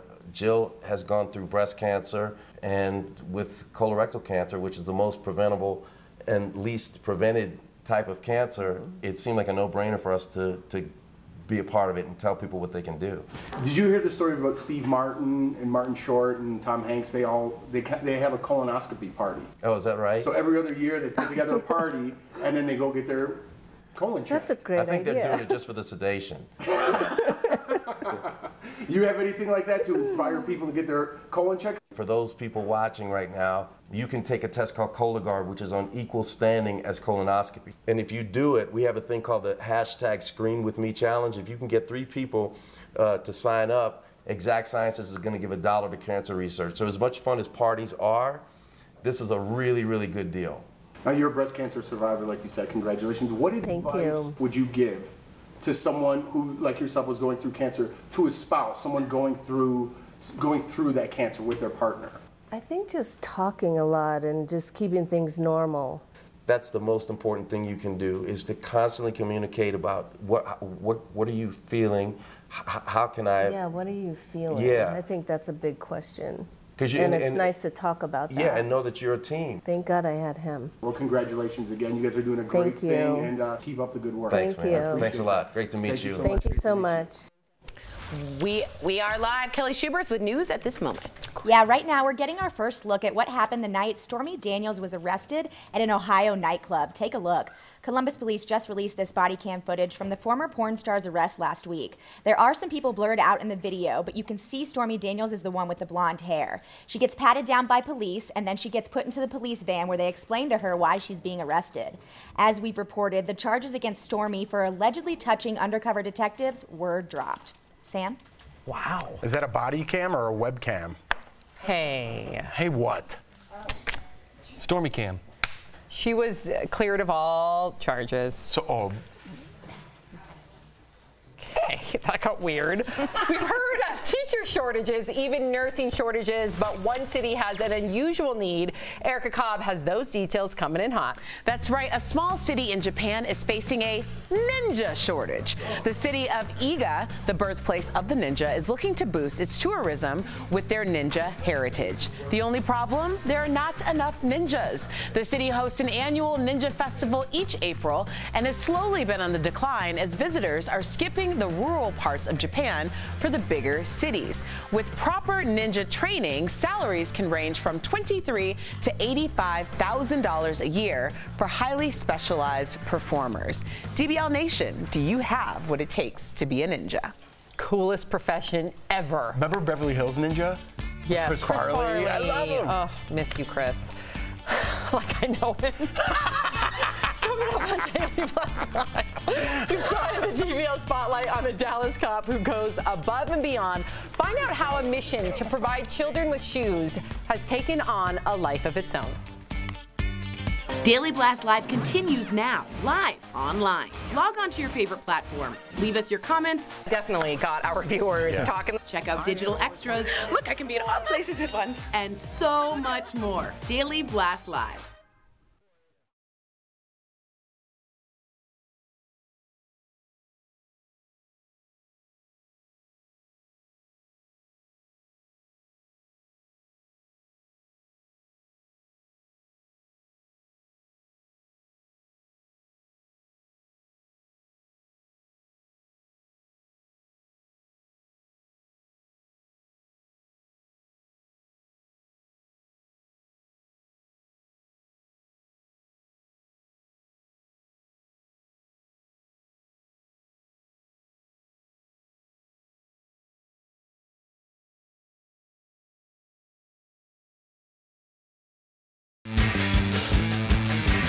This is the two crazy blondes.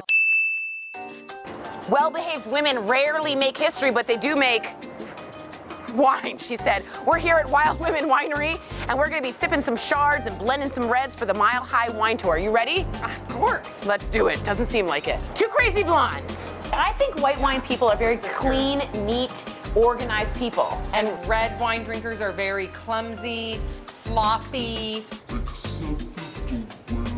Let's start drinking. To the chief. To the chief. To the chief. Can we try, or are we not allowed to? First, we have to smell.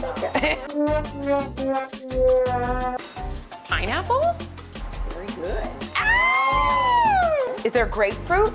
I already said grapefruit. You said pineapple. Oh, you're right. Pineapple. All right. Love it. Want to try it with a red? Yeah. Are you ready? Sorry. She doesn't know me, so she laughed. It's almost like a currant. Oh, ding, ding, ding, ding. This is Sam in a wine. Ooh, me in a wine. Oh.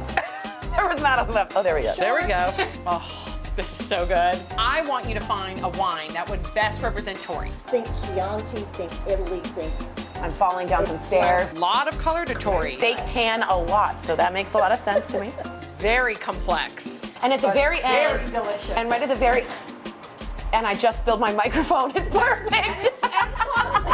I picture a long table. Right? Many people there. Candles? Not Al and Jeff. No, they're gone. But many of us from DBL are there.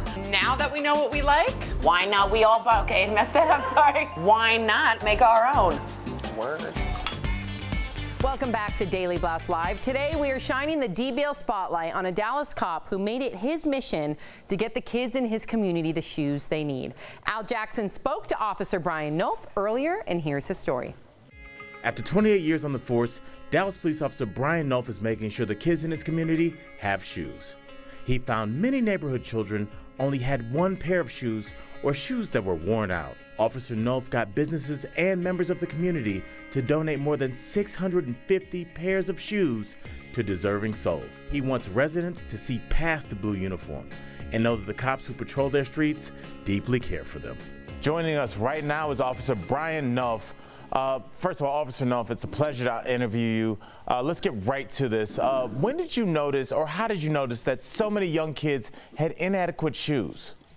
Well, I'm assigned to our neighborhood community engagement unit, and I do Crime Watch meetings, on a monthly basis. And I was noticing when I was doing the Crime Watch meetings that a lot of these kids just, especially in the summertime, just didn't have the proper footwear. All right. Now, after the kids got the shoes, what was the response from their parents? The parents, I think, a lot of them are working 2 jobs, 3 jobs. So, when they get these shoes, it's a burden off them where they don't have to go, and then the kids are happy. So it works out on all aspects of it. I can't imagine how excited these kids are to see you coming. You're like Christmas, but every day. We appreciate you. What does it mean to you to see inroads and bridges being built between the children and the police that take care of that community? It's really good to see, the kids, look at us in a little bit different light. They have to realize that, behind this blue uniform, I'm just like they are. Anytime I can humanize the badge, and have them look at me in a little different light, as other than a police officer, but as somebody that's just part of their community, that's what I'm looking at, and that's what I'm going for. And these shoes seem to do the trick for me. I love to hear that. Well, here's some good news for you. I represent the DBL Nation, and we are rabid about helping people and volunteering our time and our money. So do me a favor, let me tell them, what can we do to help you? You tell me you want to give me a pair of shoes, somehow, some way, I'll make it happen, and you can donate a pair of shoes to me. Officer, we appreciate you and all that you do. You're doing this for the community, and obviously it's making us a stronger country. Thank you, Officer Nolf, for joining us today. I really appreciate the time. Thank you so much. Incredible story. We are live. Brett Forrest with news at the moment. Thank you, Sam. Today, Forbes released its annual list of the world's 50 most valuable sports teams. Let's check out the top 10 right here. We have the likes of Golden State Warriors at number 9, New England Patriots at 6, Yankees at 5, and then 3 European soccer teams with Barcelona at number 4, then Real Madrid and Manchester United. However, the world's most valuable team is, of course, the Dallas Cowboys for the 3rd year in a row. They are worth an estimated $4.8 billion. The NFL lands 29 teams in the top 50, while the NBA has 8, baseball 6, and hockey 0. Then real quickly, I just want to give a birthday shout out to one of our producers, Arash. He always works behind the scenes, so you never get to see him, but he helps make this show what it is. So thank you for everything, Arash. We love you, man. Wow, that's a nice surprise. We love you. And I loved that music. It's beautiful. Yeah, oh, there he is.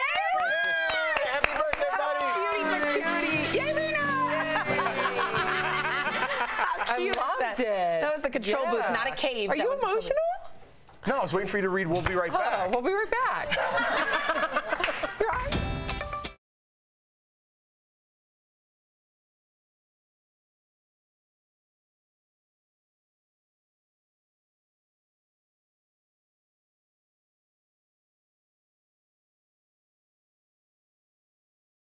He makes up your So face. we were talking about Her big Meghan lashes. Markle's sister, and this is her profile picture. You want to come in here? It's an app. I didn't know who that was. Half-sister, It looked right? like Stormy Daniels. But did you see the picture that we just showed? Yeah, What doesn't she look really? like hers. No. Look at it. No, not even close. Great. Not close. Who is that? Look at it. That's Can't wait, I Meghan missed Markle's funny sister, moments. but that's her profile I missed picture. funny But she moments. doesn't look like that. No, not at all. Not at all. So don't. No. So I discovered The that moral I of know the how story to is- draw Garfield Oh, show. quite well. Well, the eyes at least. But it was weird that it was ingrained in my memory. I started drawing what I thought was Bert Mickey just Mouse looked at you eyes. and looked away. And then I realized, no, those aren't Mickey Mouse eyes. Those are Garfield's eyes. And then we looked it up. I drew Garfield's eyes. Did you figure out if Mickey has a nose? No. Yeah, he does. No one Is it cares. pointy? No, it's Sorry, round. no one Round- cares. a black Isn't it round like that nose. big, I no, thought it it's went like up as a this. beak. It's an oval. No. A beak. Oval, Yeah. yeah. Mickey doesn't have a beak. He's a mouse. It's like this. Wait, It's I kinda black. thought it was Mice a beak. have beaks. No, it's No, mice don't have beaks. no. not dude, a I beak, know what not you're like a saying. bird's Like the It's like one the that's kind part, of like a cone. like it Yes, goes yes. round Yeah. with the And there's a black thing at the ball. end. I know what Yeah, you're yeah, saying. It's not a toucan Yeah. Sam beak. No. Yeah, it's like the round and then with the ball here. I was pretending I was what do you call those? Character? Yeah, but what do you call them? Like the giant ones at the amusement park. What? Mascots? Yeah, like a mascot. Oh, characters. Character? You know, they all have to know by heart their autographs. Because kids, when they go to Disneyland, they can get the autograph book and then go That's to what I used to each do of- at Disney With World. those giant hands? Maybe, yeah, I wouldn't imagine. And he's only got oh, you know 4 what? fingers. They must know how to do it then. With their big hands? It's a requirement. Listen, allegedly. Training. No! Allegedly? No, He's got I'm 3 getting giant it. fingers. Tori, so he's alleging right now to the viewers that I'm lying. So now I know how you feel. It's a terrible feeling. It's awful. That he second guesses anything we say. Okay, then take it to the bank. Go Take get it to the yourself an bank. autograph with a 3-finger giant mouse. Google, do the characters at Disneyland, Disney World, do they need to know the actual autographs of those characters? Google it. Am I not allowed? You guys like had a little Yeah, connection. they do. I'm not Maddie allowed to. said so. I'm not allowed to. Yes, they I'm not do. allowed to question Yeah. if something's So- true or not. If I can jump in real fast, if you are a Disney cast member, you actually go to 3 days of training where you have to specifically learn handwriting for every character. It sounds like fake news if I've ever heard it. Thank you, Maddie.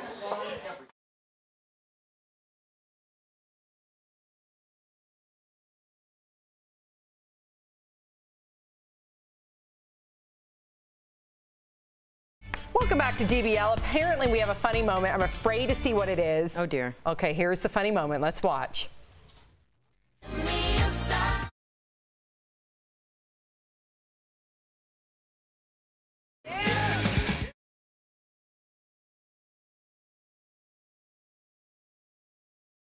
And contagious.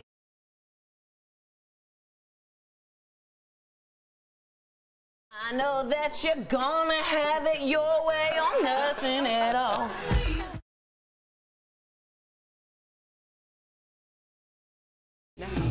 B-I-G-P-O-P-P-A, no info D-E-A. We had no idea. Happy Wednesday, everybody. Whoa.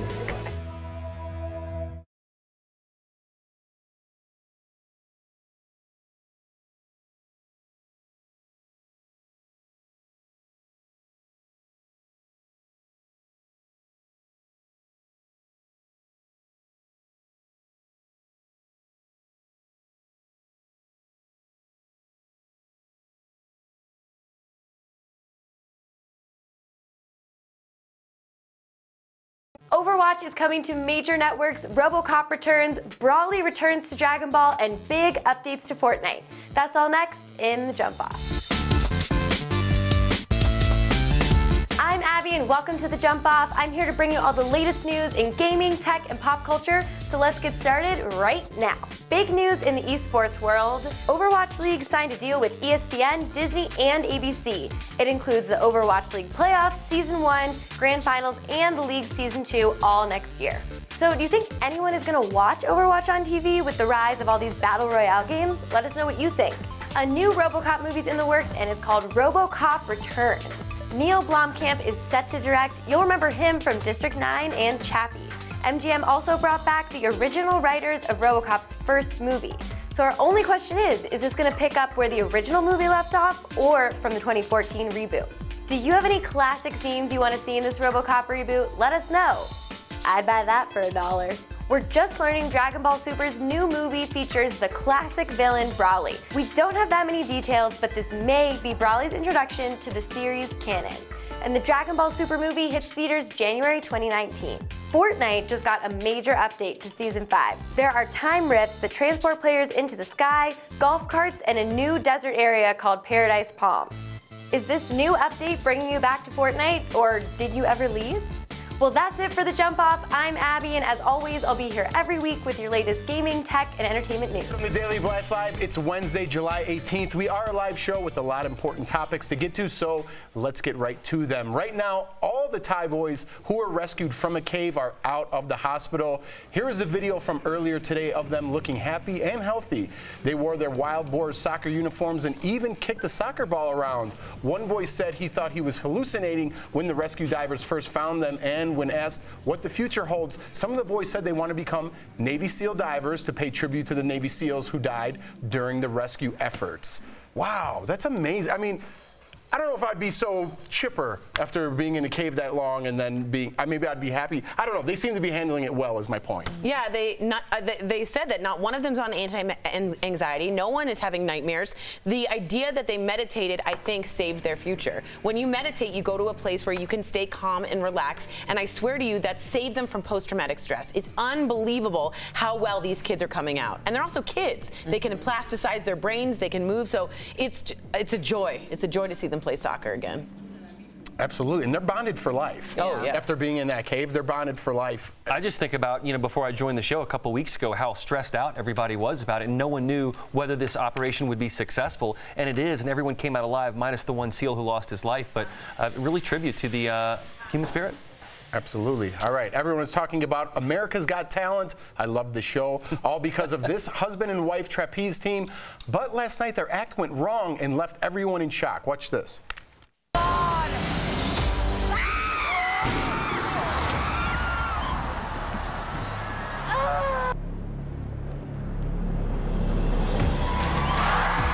She's so... And despite the mistake, the couple still made it through to the next round. It was amazing. Now, a lot of people are saying this was a fake. I'm the first one to call out, you know, something like that. But I love this show. And I don't know if you would do that. And we just found out, too, one of the little, one of the kids in the audience was their actual son or daughter. I'm not sure what, they wouldn't do that. So they wouldn't do that to their own kid. See, a lot of these acts, there comes a time where, for me, it stops being entertaining and it starts to be a little terrifying. And for that reason, if you, you almost have to watch it with the assumption that nothing bad is going to happen ever. But then when you see it, it loses your faith in the idea that something bad could happen. Yeah, like TV Land, nothing ever bad happens. Isn't that entertainment, as sick as it is? Isn't Are we not entertained? Right? Are you not entertained? You want to see something super dangerous, but let them make it through. That's what I felt every minute of O in Cirque du Soleil in Vegas. Every moment is just freaking a nightmare. Watching, I mean, it's spellbinding. But at the same time, you're just so worried for them every single second, because I did see someone, their hand slip through and the girl went all the way to the bottom of the pool. It's happened. This is real stuff. And I think she's fallen before, because you saw the way she kind of got back up was almost kind of like this. She's fallen before. It's just incredible that she wasn't hurt. Of course she's fallen before. And the first thing she said after she fell was, could we do that trick again? And they were like, no, no, no. No, thank you. No, and they still made it. Oh, look at it. Oh, he almost got it. By the way, he was blindfolded and he's blind in one eye. I believe that's their son right there. That's their son right there. Yeah, so it was amazing. There was a mat down there. I love that show. But my favorite part of the night last night was this children's choir group. My son's favorite movie is Moana, and he loves this one song in particular, and they sang it last night. Just watch, because I'm going to cry.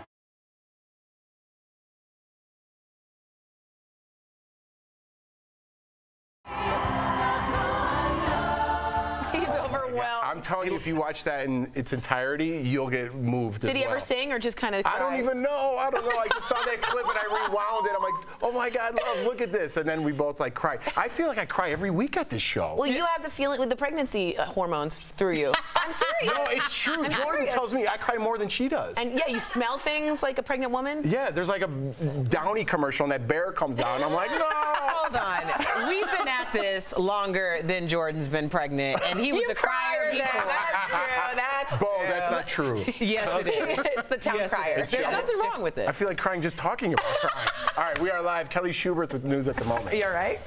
Right now, we're getting our first look at what happened the night Stormy Daniels was arrested at an Ohio nightclub. Take a look. Columbus police just released this body cam footage from the former porn star's arrest last week.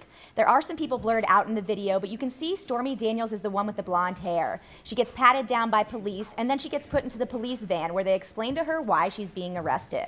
As we've reported, the charges against Stormy for allegedly touching undercover detectives were dropped. Jeff? Thanks, Kelly. Bo, what do you think about that?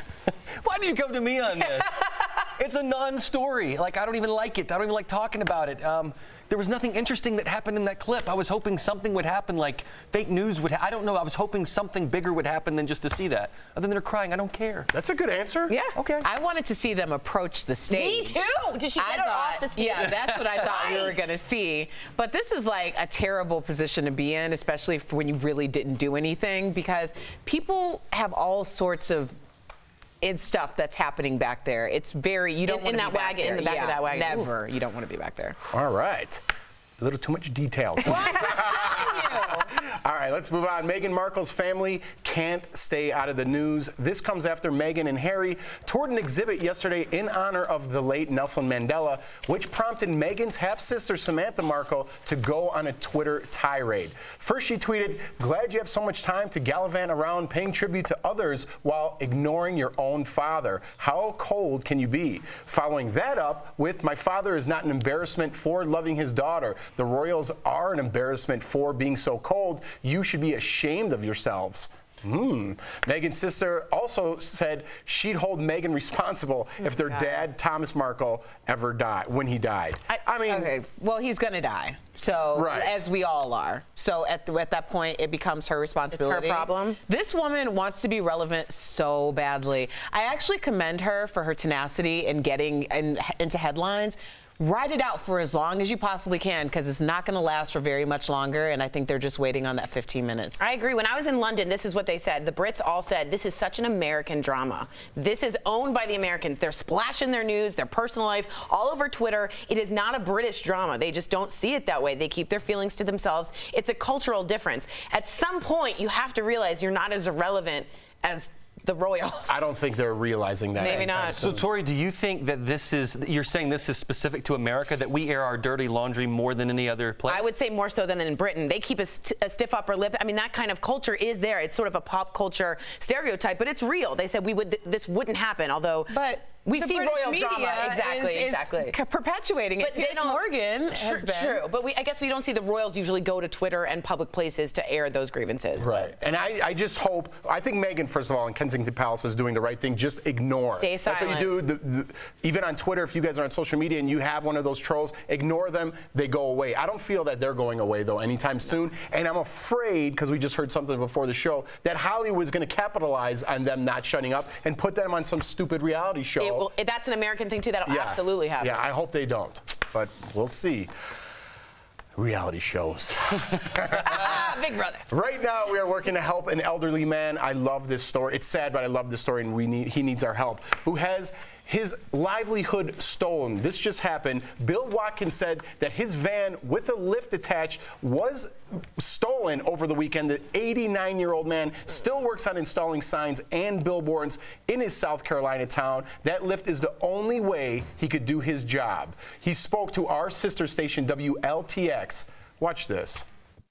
It devastated me. I never had anything hurt me as bad. I've worked so hard to get that, paid for, to just walk off with somebody's life.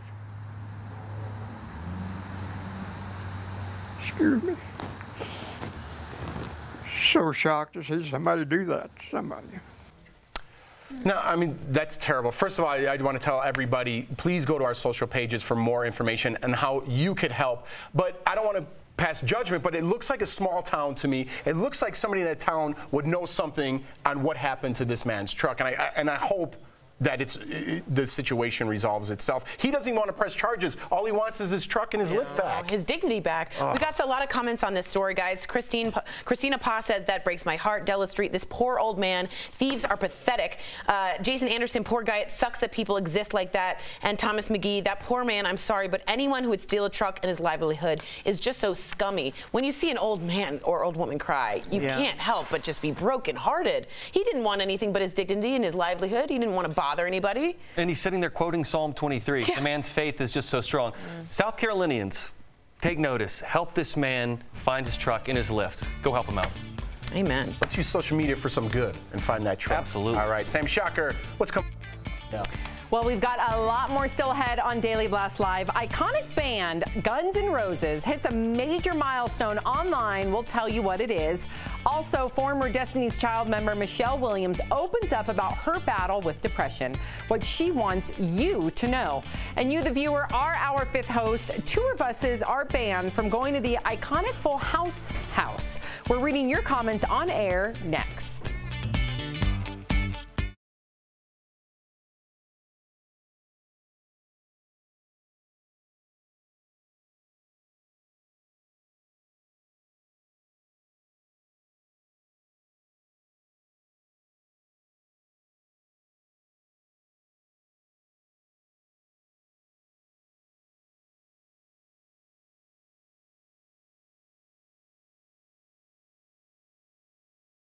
Sue Bruce says, happy birthday to Arash, one of our favorite people on one of the main producers' birthdays today. So guys, give a big shout out to Arash, A-R-A-S-H. I'm going to show them all. Okay. He pretends not to care, but he cares. He doesn't care. We all care. John Grindle says she likes the publicity. Yeah, the Meghan Markle thing is actually quite interesting because how did, and I want to ask Erica this, how did 1 and 2 Meghan turn out? And then we have some iconic So, all right. tempered and quiet. And her family didn't. I mean, there's a distinct difference between, she has said not one word, and they have said all the words. But, you know, you also see her mother, who has been the most visual person with her, and have you ever heard her? I've never heard her speak, ever. So I think that it's probably, like, she's probably a person who takes close inventory and audits her words. Now, you knew her from Northwestern. She went to your alma mater. How do you feel, how are you on this topic? Well, you know, I don't know the relationship between her and her father. I just don't. So I don't know if there's estrangement there. The sad thing would be is if he's trying to reach out to her and he can't get to her. That would bum me out a bit. But is she not allowed to have boundaries as well? Of course she is. Look, I've had boundaries with my own father. There you go. There were times when I didn't respond to him because of a beef I had with him. That's right. So, you know, it's just tough to judge when we don't really know exactly what's going on there. I think the sister getting involved and doing what she's doing makes it a lot more complicated because she seems like she's wanting the attention. Half-sister, yes. But when you had to dispute, I hope I don't overstep my bounds, with your dad, did you wish him a happy birthday? Did that ever cross paths? It did, and I have more recently, yes. Because he always wished me one too, but he's not a big birthday guy. But so today's Meghan Markle's dad's birthday is my point. So I wonder if there was anything that happened. A card? That's what I smoke signal? That would be impressive. I'm going to read the first one, and then you go for it. I'm going to read the second one because we have something else. And you two just both chime in on it.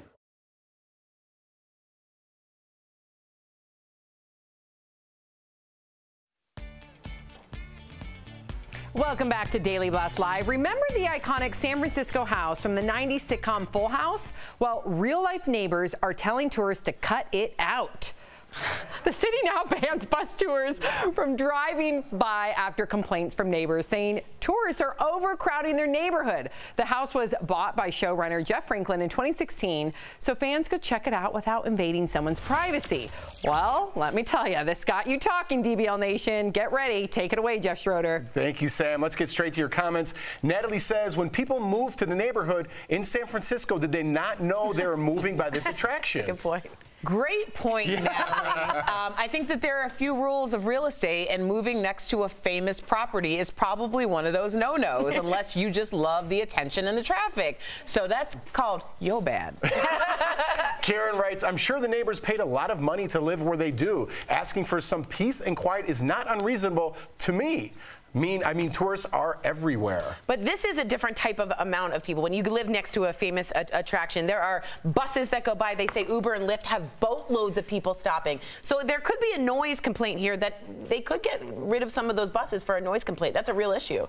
I lived in Nashville for the last 10 years, so they would do bus tours of like Tim McGraw's house, Alan Jackson's house, way set back. Not a problem there. But when you're in San Francisco and you're in the middle of a big metropolitan city, you're kind of asking for it, don't you think? Aren't there other neighborhoods there?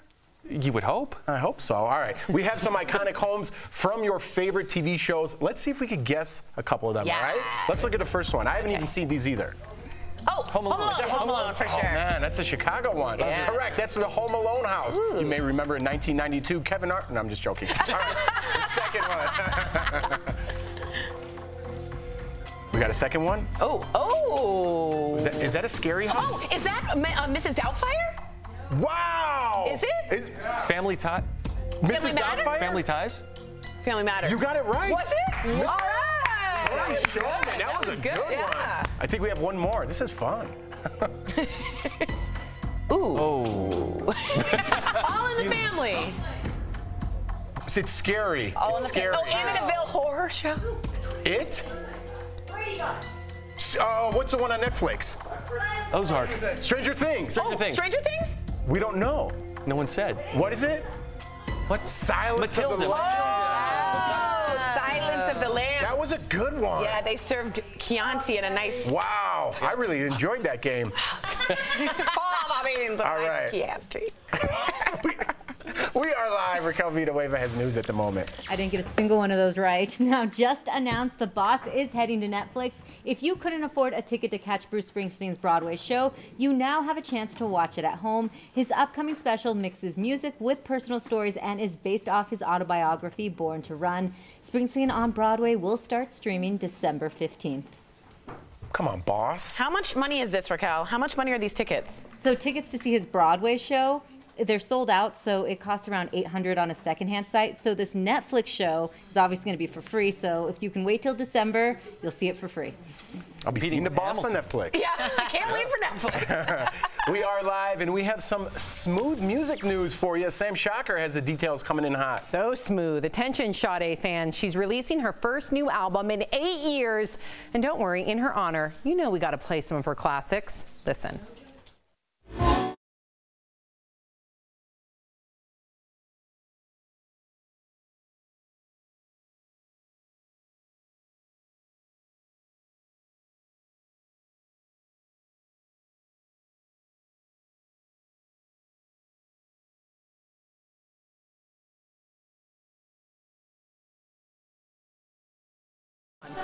Well, we will keep you posted on the new album details as soon as we get them. DBL Nation, what's your favorite Sade song? Back to you. Sam Shocker, yes. Yeah. Someday. That was terrible. Coming up on Daily Blast Live, Dennis Rodman is trying to build bridges with North Korea, and you won't believe who he wants to bring along. And up next, a fan favorite, Al Jackson, sounds off on the craziest viral videos he could find. Don't go away.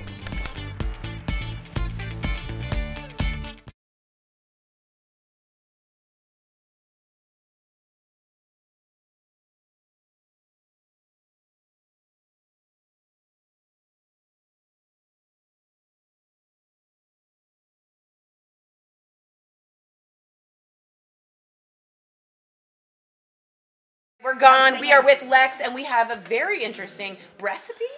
Okay, no. So it is a list of food items. You're not wrong. You're not wrong. Right now, trending are the top 20 most expensive food items on your grocery bill. Interesting. Can I guess? Write us in right now. Guess like Tori. I was gonna say like a meat.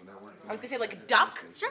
Who has duck at their grocery store? Ends up poultry and including turkey. right? Why wouldn't it include Yeah, turkey? turkey's a poultry. Why does that have to be noted on here?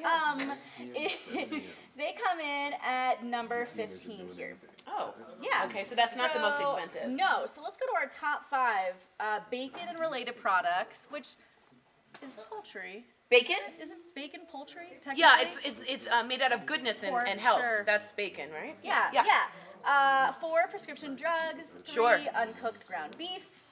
And 2 butter and margarine. And number 1 is tobacco and smoking products, which is a grocery. I guess it's a grocery item. Now, CVS and certain stores have said that they won't be selling tobacco and products like that. I think it's a great move. And when you tax, I know it's hard for the smokers out there, but when you tax, it gets higher and higher.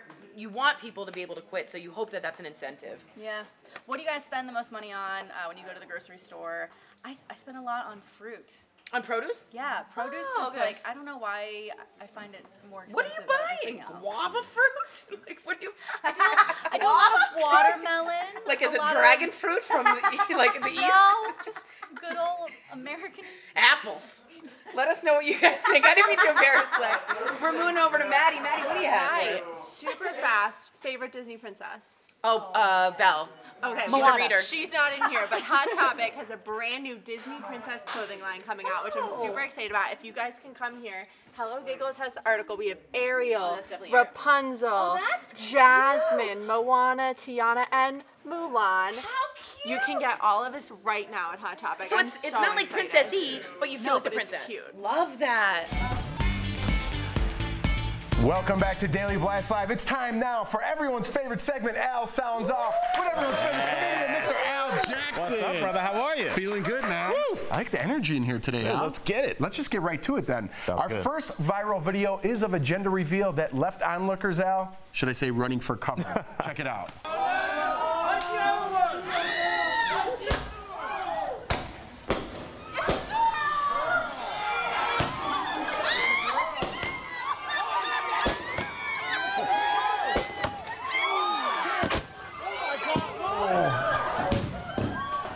Wow, not the best. Jeff, nothing says a gender reveal like heavy artillery fire. We know, Jeff. When you do a gender reveal, pink grenade smoke is for a girl, blue landmine smoke is for a boy. So I feel well done. Exciting. Done. No one was bored. You don't always have to raise the bar. That's right. The bar's fine where it is. It is right there. All right, Al, our next viral video proves it's better to be lucky than talented. You gotta check this out. All right, this starts out scary and ends up so cool. On his feet. I feel like this is Spider-Man's second hustle. This is real. I mean, you know what, Jeff? It's like he's doing scaffolding now, but he should really be in Cirque du Soleil. You're missing your calling, brother. Do better. You have a gift. There you go. That was pretty amazing. All right, Al, our final video is of a high-speed chase from the Marion County Sheriff's Department. Enjoy this. The nerve of this guy. He's literally going 1 mile per hour in a 30 mile per hour zone. I mean, guy's easily 100. You shouldn't be out on the roadways to begin with. Come on, Grandpa, I got places to be. You got me, Al. You got me. You know what, Jeff? I look at this, I'm like, we've all driven in Florida before. All right. That was an old people joke. You gotta love it. I like that. It's good to see like police it. officers having fun, though. Absolutely. Well done. All right. Absolutely. All right, And everybody. get that turtle off the road. Get the tortoise off the road. That's comedian Al Jackson right there. Sorry. Good job, buddy. And that's Al Sounds Off. I love it. Coming up on Daily Blast Live, imagine having to work closely with your ex. What about kissing them? One of the stars of the new Mamma Mia movie had to do just that. We'll tell you what Amanda Seyfried's husband had to say about it. And next in Heart Threads, hear a young girl's inspiring story about making music even though she's legally blind. And as we go to break, we want to take a moment to honor Nelson Mandela on what would have been his 100th birthday. We'll chat more about it in the digital break, so stay tuned for that.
Welcome back to Daily Blast Live. Today's Heart Threads is all about the power of music. Savannah was born legally blind and was told that she would lose all sight at 18. But that isn't stopping her from creating music and even releasing an album. Take a look. Being legally blind never kept this teen from pursuing her dreams. Savannah has been legally blind since birth. While the other kids were at library and doing that kind of thing, I was learning Braille. Doctors said an eye disorder would leave her sightless by 18, but she defied the odds. Savannah still has some sight left, but she can't drive or read music. Despite that, she taught herself guitar. Savannah is releasing her first album before even going to college. Friday Night Lights is about her high school experience. I couldn't really watch the game because, I mean, physically I couldn't see what was going on. She hopes her music inspires others to follow their dreams. And I want people to be able to find themselves in it too.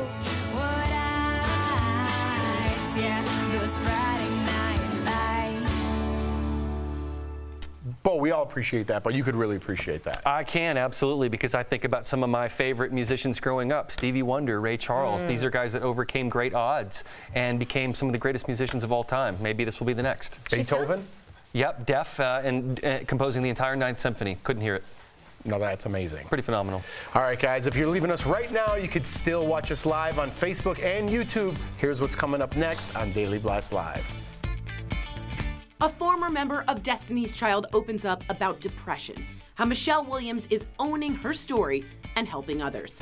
Actress Amanda Seyfried had to get back with her ex in the new Mamma Mia sequel.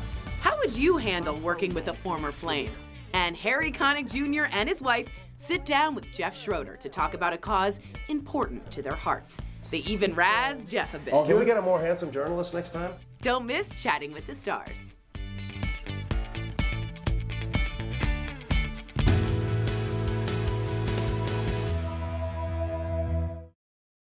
Hello and welcome to another edition of Dusty Old, I thought you were going to say it with me. Dusty Old Ancient Stuff with Tori and Lex. Hey guys, so wait, there's music playing. Oh, is there? We have a theme song. No, we have no music. Okay. I didn't know. Leo's like, no, we don't. So Okay, guys, go ahead and take it away. So a while back, 2 weeks exactly, we brought you a story. A giant sarcophagus was found in Alexandria, Egypt. Yes, the largest sarcophagus found. Yeah, it's huge. It's old. It was sealed. It was sealed and preserved very well. Very hard granite. Yes, the granite. I'm assuming. The granite was very hard if it was granite. I'm assuming. And there was an alabaster bust right next to it. Yes. So people think that the alabaster, archaeologists think, not people, archaeologists, they work very hard to get that title. They sure do. There's degrees. They believe that the bust is a resemblance of who might be in this giant tomb. Yeah. So they've opened it 2 days ago. Woo! And? Wow, amazing. They opened it, and there was a preserved mummy inside. We don't know who the mummy is, and there's been some speculation. Now, a lot of people are hoping, of course, that it's Alexander the Great. It's 16 feet below a house in Alexandria. Construction workers found the sarcophagus, and archaeologists came in to take care of it. Yeah. There isn't, though, inscriptions or anything like that. Nothing. There's nothing on it. And it's actually, the area that it was found in is pretty neat because they haven't found a whole lot in that area. Most of that stuff, I guess, doesn't exist anymore. Right. So they're hoping that this will lead them to be finding more Alexander the Great-like people, artifacts, people. And that's where he might be. This concludes this edition of Dusty Ancient Stuff. 10 seconds.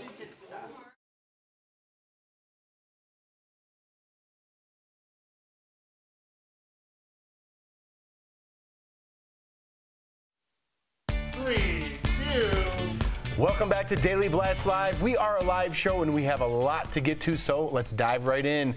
Thank you, Tori. Just when you think political news can't get any stranger, we bring you this.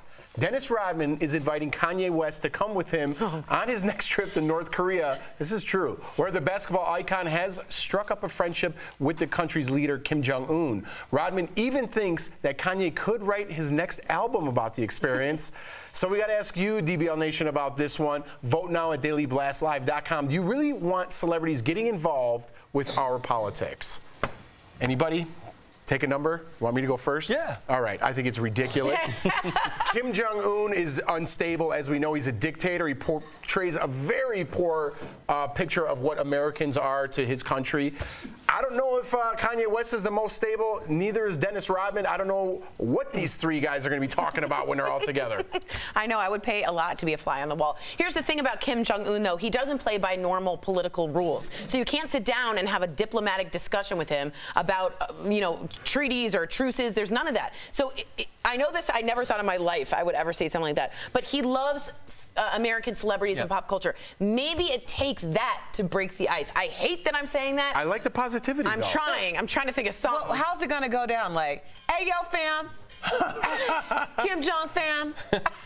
You are the most dictators of the dictator in the whole world. Like, what's going to happen? It's probably going to go down a little bit like that. He's intrigued by celebrities. You're absolutely right. I think partially the reason why he got Trump mad with him is because he's a celebrity. 100%. So, you know, hell, I would write an album about it too. But I think Kim Jong may be not just intrigued by celebrities, but intrigued by the West. And if we could westernize him just a bit, it might help their country as we move through this process. It may be a little bit optimistic, but I'm hoping that Kanye and Dennis could do that. Why is Dennis thinking about his album and not our country's future? That's a great point. That's a very important point. That's my first problem. You have to ask that. Like Dennis Rodman's list of priorities are set straight. I don't know. Did you see the CNN interview with him? How crazy that was with Rodman, where he started breaking down and crying? It's weird. And he had like sponsorships on himself. Yeah. All right, let's check this out. Viewer votes 55%. No way. No way. All right, I tried. I was trying. I'm not going to lie. It would be interesting. But our future is on the line. All right, let's get off that subject. We are live. Digital producer Kelly Schubert with news at the moment. Yeah, Jeff, if you're thinking of playing the lottery, now is the time to do it. No one hit last night's Mega Millions numbers, so the jackpot is growing, now at $422 million. And while you may have a bigger chance of getting hit by an asteroid than hitting the jackpot, it's still worth a try, right? The next drawing is Friday. Let us know if you're buying tickets using the hashtag DBLTake. I'm in. I'm in. I bought it last Friday. I got one number out of Erica's not 10. in. Doesn't sound like. Oh, no, I'll get one. If we did an office pool, would you all join? Yeah. Okay. Jeff? I prefer to have my own. Okay. No, he's actually right. There's been a lot of lawsuits about this with companies when they do a pool. It gets real nasty if you win. I'd be super jealous and bitter if I didn't join and you guys won. But you know what it is? I'm always in tournaments like NCAA tournaments, Super Bowl brackets. Nobody pays up. They all want to win the money, but nobody pays up, and I'm chasing people around for $4. Get out of here. I'm out. Oh, man. All right. He's angry. How would you feel if your spouse... Jeff. $4 times 80 people over here, and now I'm the guy who's got to chase them down. What's with Jeff with the $4? Just like you said, you're out. No office pool for you. Someone hurt Jeff. Someone hurt you. Yeah, nobody pays. Sensitive. It's a sensitive subject. So now you're in my pool for free, and if you win, I got to pay you out the money and collect from everybody else? Listen, it's a thing. People know what I'm talking about. All right. On to the next story. How would you feel if your spouse had to kiss an ex for work? Actress Amanda Seyfried's husband is having that exact problem. She says he's been very jealous since she had to shoot the Mamma Mia sequel, where her love interest is played by ex Dominic Cooper. She fell in love with him on the set of the first film back in 2008, and they dated for 3 years after that. But Amanda has a good attitude about it. Sure she does. She says she'd rather her husband be jealous than be totally fine with it. Sounds like an excuse. I can see why. The man is known as Amanda Seyfried's husband. Yeah. Even the ex got a name. Put that picture back up there. Thomas Amanda Sandusky. Seyfried and husband. He ain't even got a name. That's Thomas Sandusky. All right, thanks, Corey. He feels better about that. Now he feels better. But you're right. You're right. I think that's, you know, we were talking about actors, and you sometimes have to do kissing scenes, and it's uncomfortable. But when it's your ex, and when you're in like the beautiful Grecian countryside with all the, you know, the wine and the ooze, everything's there. I mean, it's hard to not think that something might reconnect. Yeah. Especially for method actors, because like it's a thing for them. They want to be fully enveloped in the role, and so it's like I really want to believe that I can have a relationship. Chemistry to be I've real. got to have it. They don't want to fake it. So you may rekindle a flame you shouldn't have. Would you allow that? I would not allow it. No, it just got bad written all over. It's just got trouble. What if they broke up because? I'm being crazy here, but he hated bread. I'm not eating bread ever. And then all of a sudden he's back on set. You eat bread now? Yeah. Oh. You can't stunt someone's craft. I mean, if that's the case, then you shouldn't be together, because at the end of the day, that's what you do. It's your passion.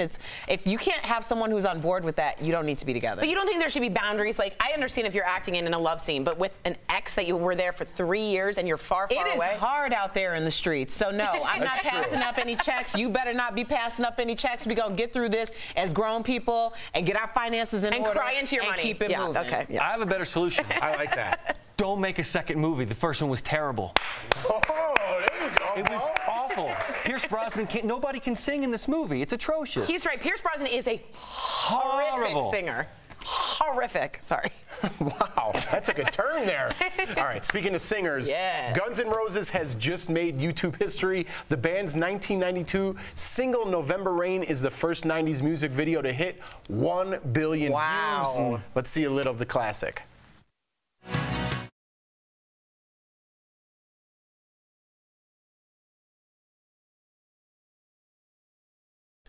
Did you like that, Tori? I did. You were very intrigued. I was like, tell me more. You were leaning in. All right, so this got us talking about our favorite music videos from the 90s.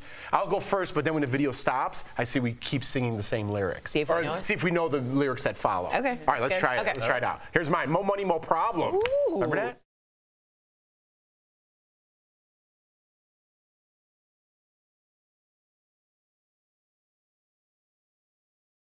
B-I-G-P-O-P-P-A, no info for the DEA. Federal agents mad because I'm flagrant. Tap myself and my phone in my basement. All right.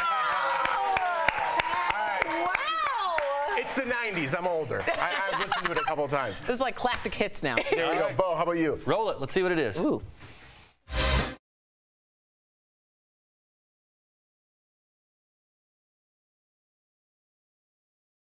Me, baby, one more time. Yeah!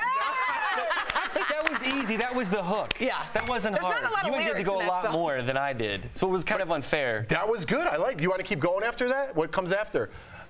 Hold on. My loneliness is killing me. And I must confess, I still believe. When I'm not with you, I lose my mind. Give me a sign.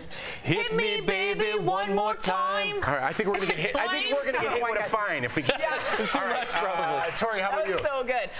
Let's talk about Waterfalls by TLC, right?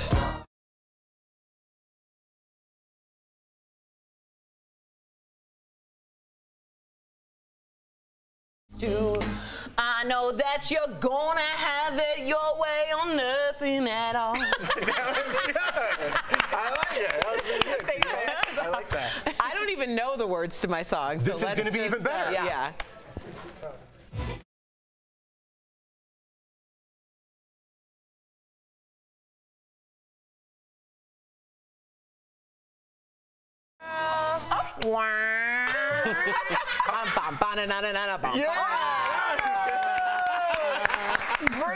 That was good. See? You know the dance. It's That was amazing. We should do that game. Listen, the house's games, this game. We love the games. Feels like a Friday in here. All right, now it's time for our top feel-good stories of the day. Sam Shocker, you have all the videos that are making DBL Nation smile. Oh, Erica Cobb, I just want to be you. You make me smile, girl. Big Ben, meet Big Jeff Goldblum, that is. A 25-foot statue of the actor in character as Dr. Ian Malcolm in Jurassic Park is burying its chest to the city of London today. It's all in celebration for the 25th anniversary of the film's UK release because life finds a way. Also in London, a very cheeky Prince Harry tested out his archery skills during a visit to meet injured rugby players today. His wife Meghan Markle didn't join him for the visit, but she already got hit by Cupid's arrow. Aww. And we can't get enough of these police lip sync challenges. So here are two more. First up, Castle Rock, Colorado gets in the act with this video. Watch.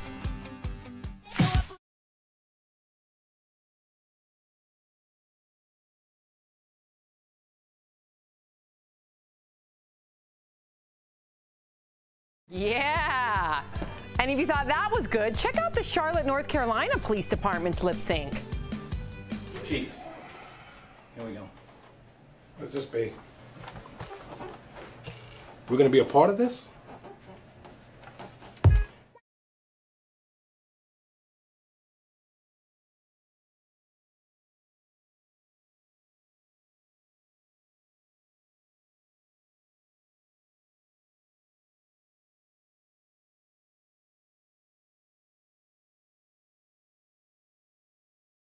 Oh, guys, these lip syncs are so good, it should be a crime.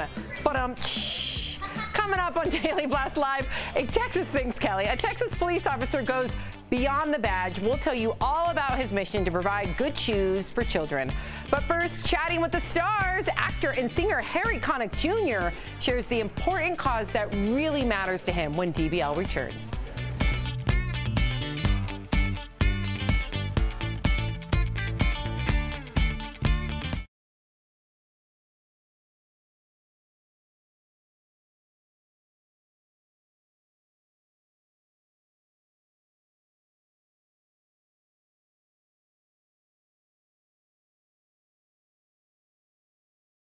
Okay, so this little baby rhino was born. You have to come see it at the North Carolina Zoo on July 2nd. Look how cute he is. Look at this. She's adorable. That's her mom, Linda. And her dad, Stormy. So many Stormies. A lot of Stormies. So the zoo is holding a naming contest for the baby rhino. So we have some really interesting names in DBL Nation. I'm interested to know what your favorite name picks are. All right. We have Boadicea, and she was a Celtic queen. No. Diana, the Roman goddess of wild animals. That's okay. Grace O'Malley. She was an Irish naval captain. Super random and specific. Yeah, I like that one. Like a rhino named Grace O'Malley. I like that. I'm not sure. Mamba, which is the name for a group of an anti-female, or all women anti-poaching group in I like Africa. that one. Nandi, who is the queen of the Zulus.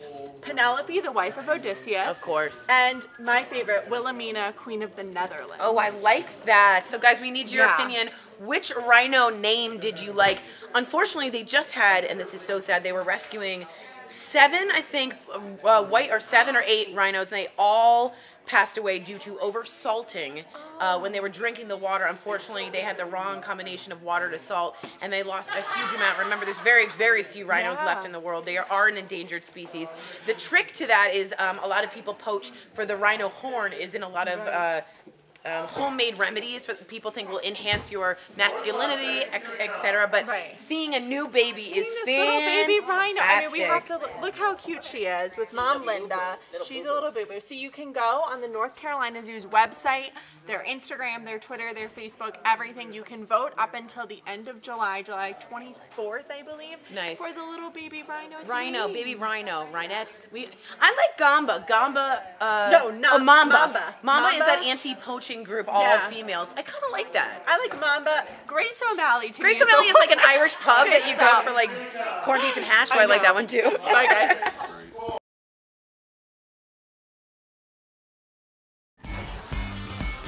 Welcome back to Daily Blast Live. Harry Connick Jr. is an Emmy and Grammy Award-winning singer and actor. But now he's taking on a new role, advocate. He and his wife are embarking on a 6-city tour to raise awareness about colon cancer. Jeff Schroeder caught up with them in today's Chatting with the Stars. So you guys been married 24 years in Hollywood. That's at least 50 years. How did you guys make that work? We like each other. Yeah, that's the first part.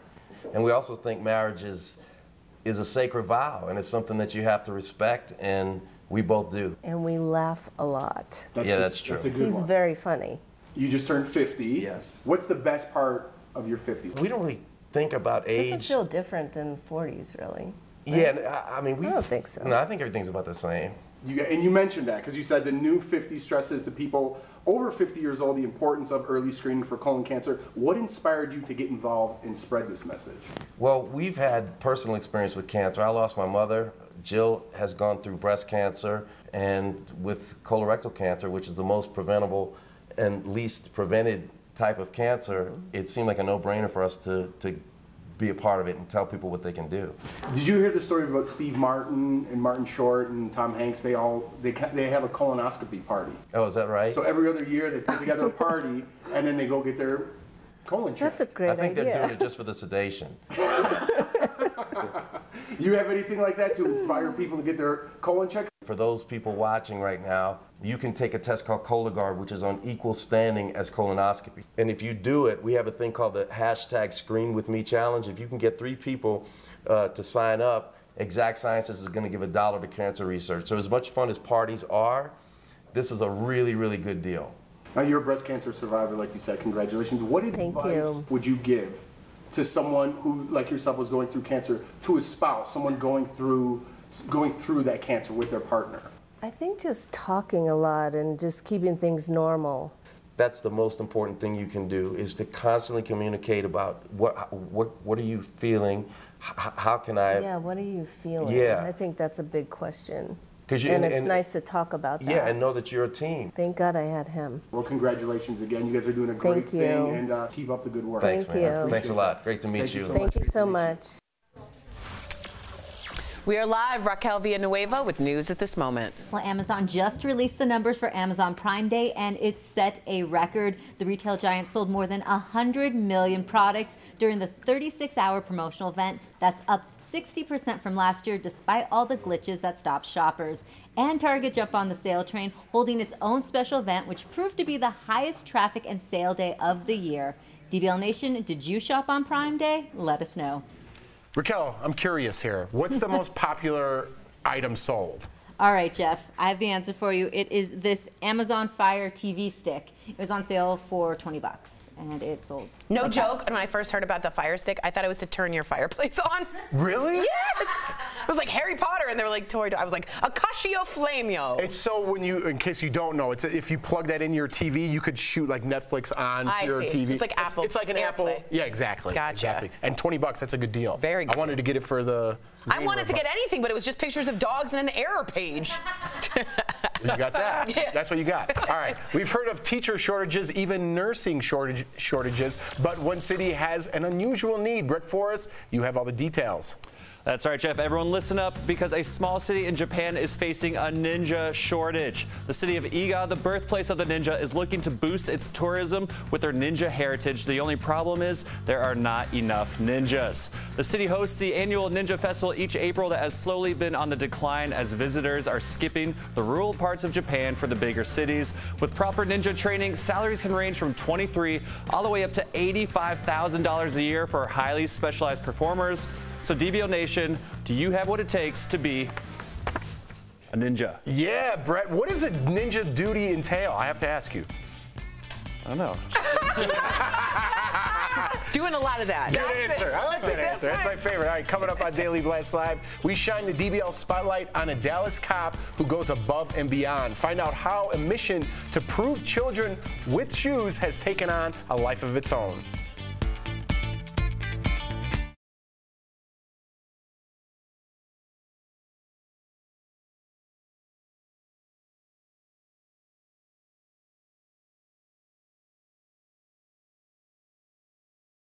Hello and welcome to Summertime with Brookway. Everywhere around here, it's always summertime. Yes, it is. What's going on, Miss Brooke? Exciting news if you're a Mandy Moore fan. Ooh. Are you a Mandy Moore Who fan? isn't a Mandy Moore fan? I know, everyone loves her as Rebecca Pearson on This Is Us. I knew it, but Jeff was going to turn incredible. around. Jeff loves her. If you were born in the 80s, you grew up with like a huge crush, male or female, on Mandy Moore, no matter who you are. Well, and don't lie. And don't lie. Yeah, but speaking of crush, that was one of her songs back in the day. She's working on new music. This is the big announcement. She put on Instagram that she was back in the studio. Come on over here, Alex, you can see. Yeah, there's a little video if you want to head to Mandy Moore's Instagram to hear a little bit of what they've been working on. She said, no more allowing someone else's insecurities to dictate my relationship to music and singing. So it sounds like she's like, if you don't like the way I sing, screw you, I'm gonna sing. Good one! That was such a good Mandy Moore impression. Screw you! Yes. Mandy Moore famously said she hated having to lose weight, hated having to be put into that box. Yeah. I really liked her for that, so I could see that this is a great time for her to come back. I think she's super confident with Yeah. This Is Us. It's given her a whole new lease on life, and she's gonna start doing what she loves again, which I love. And I like too what she mentions, and this is something I'm dealing with right now in my personal life, but insecurities can attach you and attack you when you're 7, when you're 15, but when you're 36, when you're 45, my mom's 71, and so it can always affect you, but pushing past insecurity is not comfortable, but it gets you to the next level, and you don't want to stay stagnant. So I appreciate, like, Mandy Morris thinks she's insecure. Yeah, I love it. Nice. I love it. Raquel, I think, has a little bit. Let's go to Rack. I do. What's going on, Rack? Hey, I have a story about vampires. Anne Rice's Chronicles are heading to Hulu. I actually did read the books. Did you? I did. Anne Rice. I was a big Anne Rice moment. It was during my Mandy Moore phase, actually. Oh, good. She, of course, wrote Interview with the Vampire. Oh, yes. And tons of vampire books. So that's good. I need another vampire series after Twilight, something to redeem vampires in general. Bring us back! Bring us back! So I hope this does it.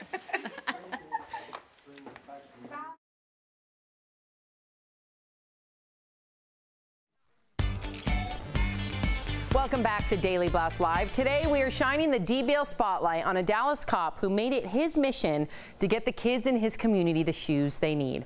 Al Jackson spoke to Officer Brian Nolf earlier, and here's his story. After 28 years on the force, Dallas police officer Brian Nolf is making sure the kids in his community have shoes. He found many neighborhood children only had one pair of shoes or shoes that were worn out. Officer Nolf got businesses and members of the community to donate more than 650 pairs of shoes to deserving souls. He wants residents to see past the blue uniform and know that the cops who patrol their streets deeply care for them. Joining us right now is Officer Brian Nolf. First of all, Officer Nolf, it's a pleasure to interview you. Let's get right to this. When did you notice, or how did you notice, that so many young kids had inadequate shoes? Well, I'm assigned to our neighborhood community engagement unit, and I do Crime Watch meetings, on a monthly basis. And I was noticing when I was doing the Crime Watch meetings that a lot of these kids just, especially in the summertime, just didn't have the proper footwear. All right. Now, after the kids got the shoes, what was the response from their parents? The parents, I think, a lot of them are working 2 jobs, 3 jobs. So, when they get these shoes, it's a burden off them where they don't have to go, and then the kids are happy. So it works out on all aspects of it. I can't imagine how excited these kids are to see you coming. You're like Christmas, but every day. We appreciate you. What does it mean to you to see inroads and bridges being built between the children and the police that take care of that community? It's really good to see, the kids, look at us in a little bit different light. They have to realize that, behind this blue uniform, I'm just like they are. Anytime I can humanize the badge, and have them look at me in a little different light, as other than a police officer, but as somebody that's just part of their community, that's what I'm looking at, and that's what I'm going for. And these shoes seem to do the trick for me. I love to hear that. Well, here's some good news for you. I represent the DBL Nation, and we are rabid about helping people and volunteering our time and our money. So do me a favor, let me tell them, what can we do to help you? You tell me you want to give me a pair of shoes, somehow, some way, I'll make it happen, and you can donate a pair of shoes to me. Officer, we appreciate you and all that you do. You're doing this for the community, and obviously it's making us a stronger country. Thank you, Officer Nolf, for joining us today. I really appreciate the time. Thank you so much. We'll be right back.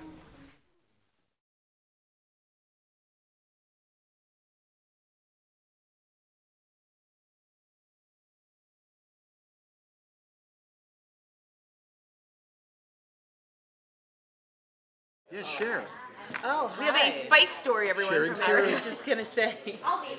Yesterday I wasn't feeling so have well, one funny moment. and my dog, who was really my husband's dog, Spike, he favors him, but he must have sensed that I wasn't feeling Did he well, go so up to he you? came up and curled They do in my sense it. lap and just laid there. So cute. Dogs have a weird sense about that. When my mom's sick, the dog will not generally be a cuddler, but really go and not bother her. But they have a sense that something's wrong. Yeah. It's insane. Yeah. There was one girl that famously, her dog was very close with her, and sorry to touch you, but the dog kept doing this over and over and feel over again. uncomfortable. Cancer. And she had a tumor right there, and the dog was pawing at it. Really? And when they finally, certain dogs can smell cancer cells. So it's incredible. What's the only dog that can testify at a court? A Schnauzer. Bloodhound. A Schnauzer. That's so cute. The Bloodhound is the only dog. No. He puts his paw on the Bible. so that works out really well. That So was my Schnauzer. Schnauzer. Spike story. What's the one thing Jeff was impressed with and took away from his interview with Harry Connick Jr.?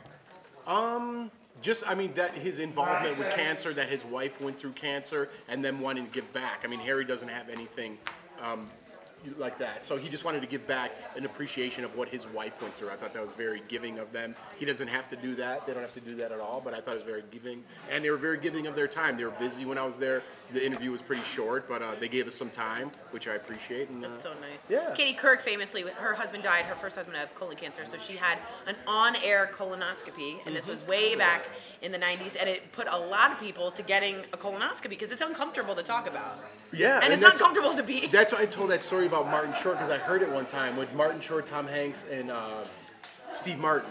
They all, did you hear that part? So every other year you're supposed to get a colonoscopy check once you're 50. So yeah, it goes right up there. Exactly what you're thinking. So they go every year, they have a colonoscopy party.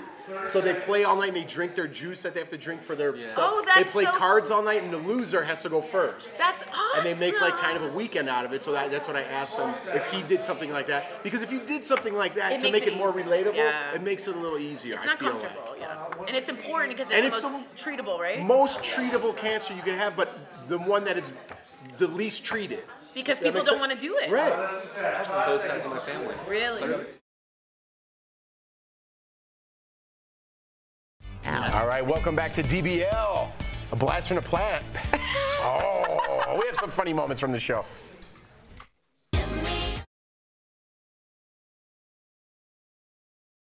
One more time. I know that you're gonna have it your way or nothing at all.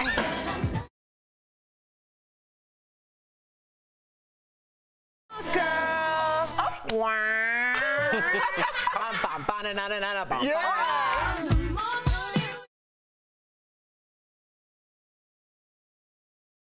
Yo, PPA, no info for the DEA, federal agents, man, because I'm flagrant, tap myself and my phone in my basement. Those are good. That was awesome. Those are really good. We should do a segment. We should do a segment like that. That's a great idea, Tori Shulman. Or Jeff Show. All right, the stories never stop. We don't either. Keep the conversation going. That's how we do Wednesday. Wednesday. Oh, no.